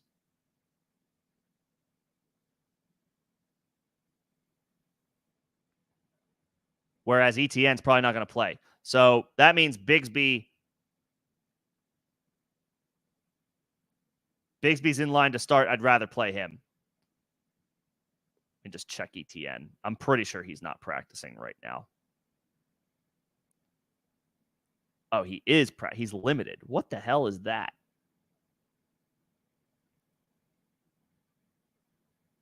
I would probably still play Tank. If ETN is active and Singletary is out, then I would play Tyrone Tracy. Otherwise, I would plan to play Bigsby. If ETN and Singletary are both active, Bigsby. If ETN is out, Bigsby, no question. If Singletary is out and Bigsby is out, and ETN is out, probably still Bigsby, although there's a little bit more of an intrigue there to that question. I only start Tracy if Singletary is out and ETN is active. I think otherwise I would play Bigsby. And Jay, you just got offered Brees for Nico in full PPR. What are your wide receivers again? Or is this a different league? Is this the league you have Henry and Taylor and Brian Robinson, Jay? Because I would be curious to know who all your wide receivers are. And I know we're coming up close to kickoff here, so appreciate everybody's patience as I work through these questions.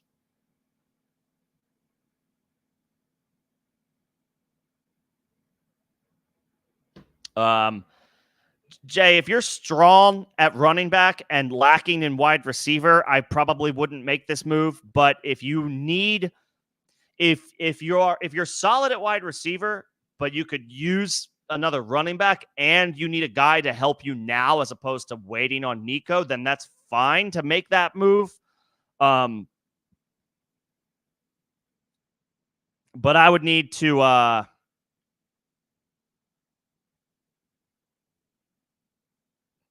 would need to know that you need the running back help, or you need somebody right now that you can play as opposed to a guy that you're waiting on. Because Nico, you have to wait on for at least 3 more games.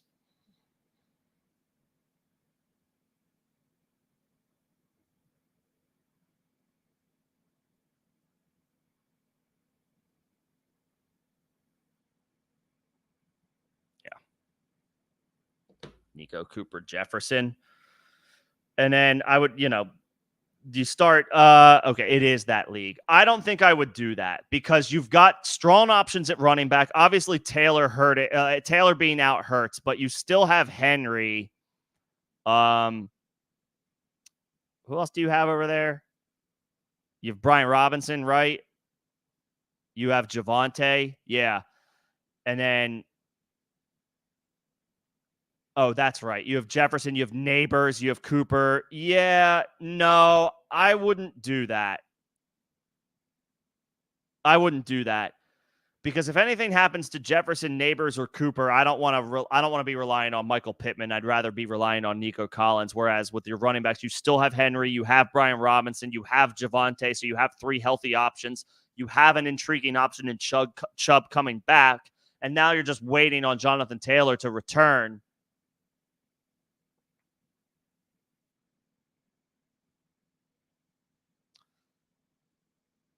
Yeah, I don't think I would do that. I think I would keep Nico.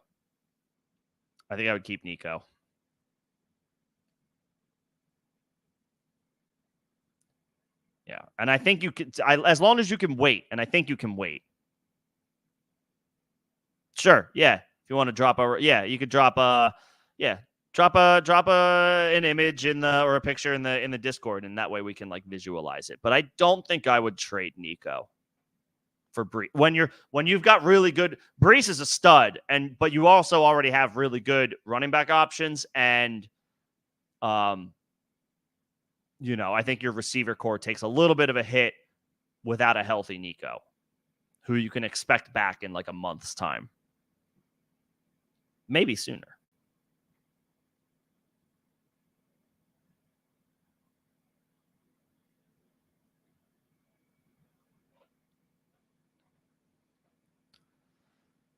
Let's see.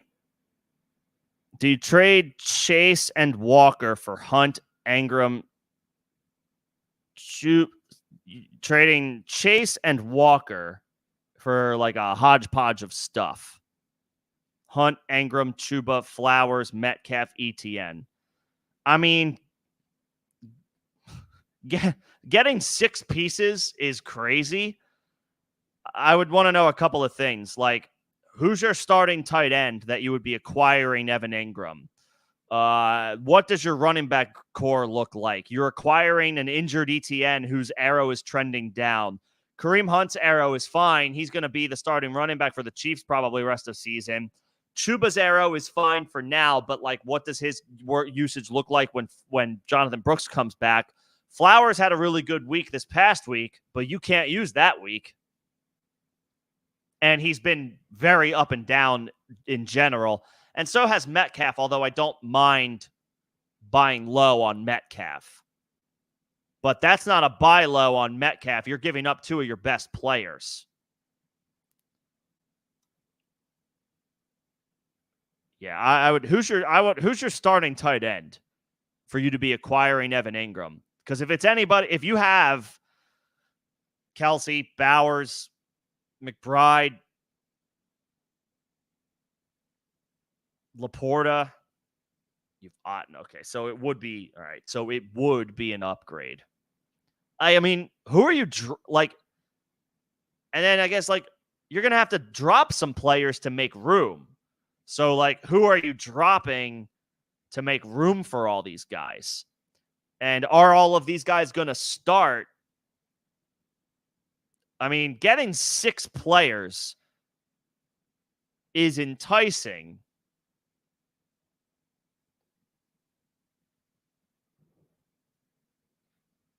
But it's like, it's a 2 for 6, but you're giving up the best 2 players in the trade.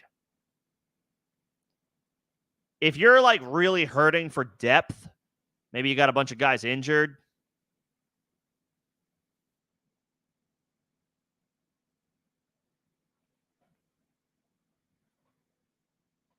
We could talk about it.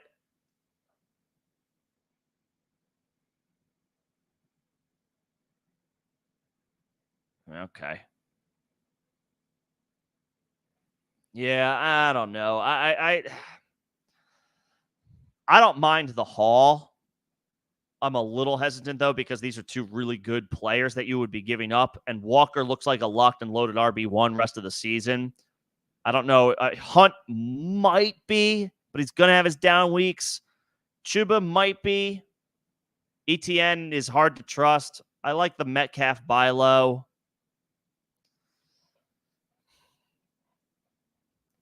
I guess I could be talked into this, but I would probably say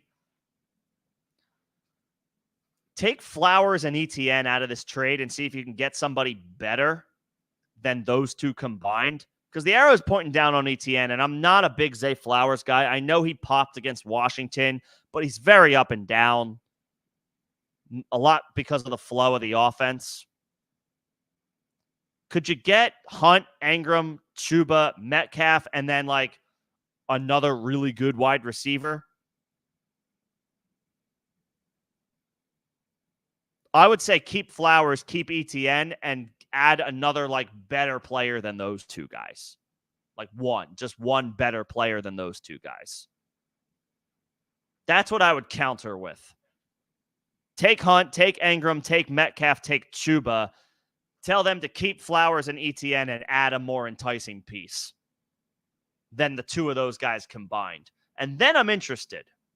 And then I might say, yeah, go ahead and do it. But I think you can. You're telling them to keep 2 players and add one who is, I would ask for a better player than those guys. He's not going to trade Amon-Ra. A better running back? I don't know. keep keep Chuba and ETN and give me a slightly better running back or a more intriguing running back. You're already giving up. It's like you're already giving up Chuba, ETN, and Hunt. They might be willing to give up some other running back. I'm interested, but I'm not like all the way in because you're giving up the two best players for a good collection of stuff. But some of these guys are like difficult to trust week to week, especially someone like ETN now who is hurt and losing opportunities to Tank Bigsby. I would want ETN out of that deal. I don't want to acquire ETN.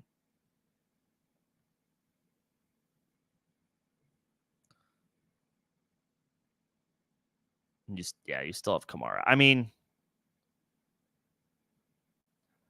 I don't hate the full package, the full return, but you are giving up two really good players and probably making a lot of drops. So if you feel good about it, I don't want to stop you from doing it. I would just try to get I would look for other ways to get creative with the trade, not asking for someone like Amon-Ra or whoever their RB1 is. I'm just not a big Flowers guy or an ETN guy personally. If you feel good about it, pull the trigger. I always encourage people to do how they feel, works best for them. Let me make sure I don't have any questions about start sit for tonight since this game is kicking off in a couple of minutes, and I appreciate everybody's patience and for coming in and hanging out tonight. We'll be wrapping this up here shortly, though, so we can all go watch this barn burner between the Saints and the Broncos. McConkey or Bigsby in full PPR? Probably McConkey in full PPR, especially with ETN potentially playing.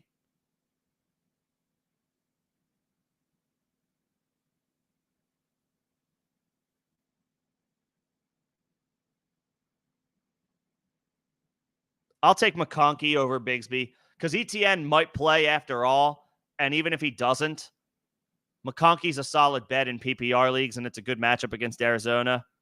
So I'll say McConkey. Do you start Trey Sermon with Taylor out? It depends on who your other options are, but he is a boring, low-end RB2 if Taylor is out, and it looks like he'll be out. But, who else? Who are your other options, who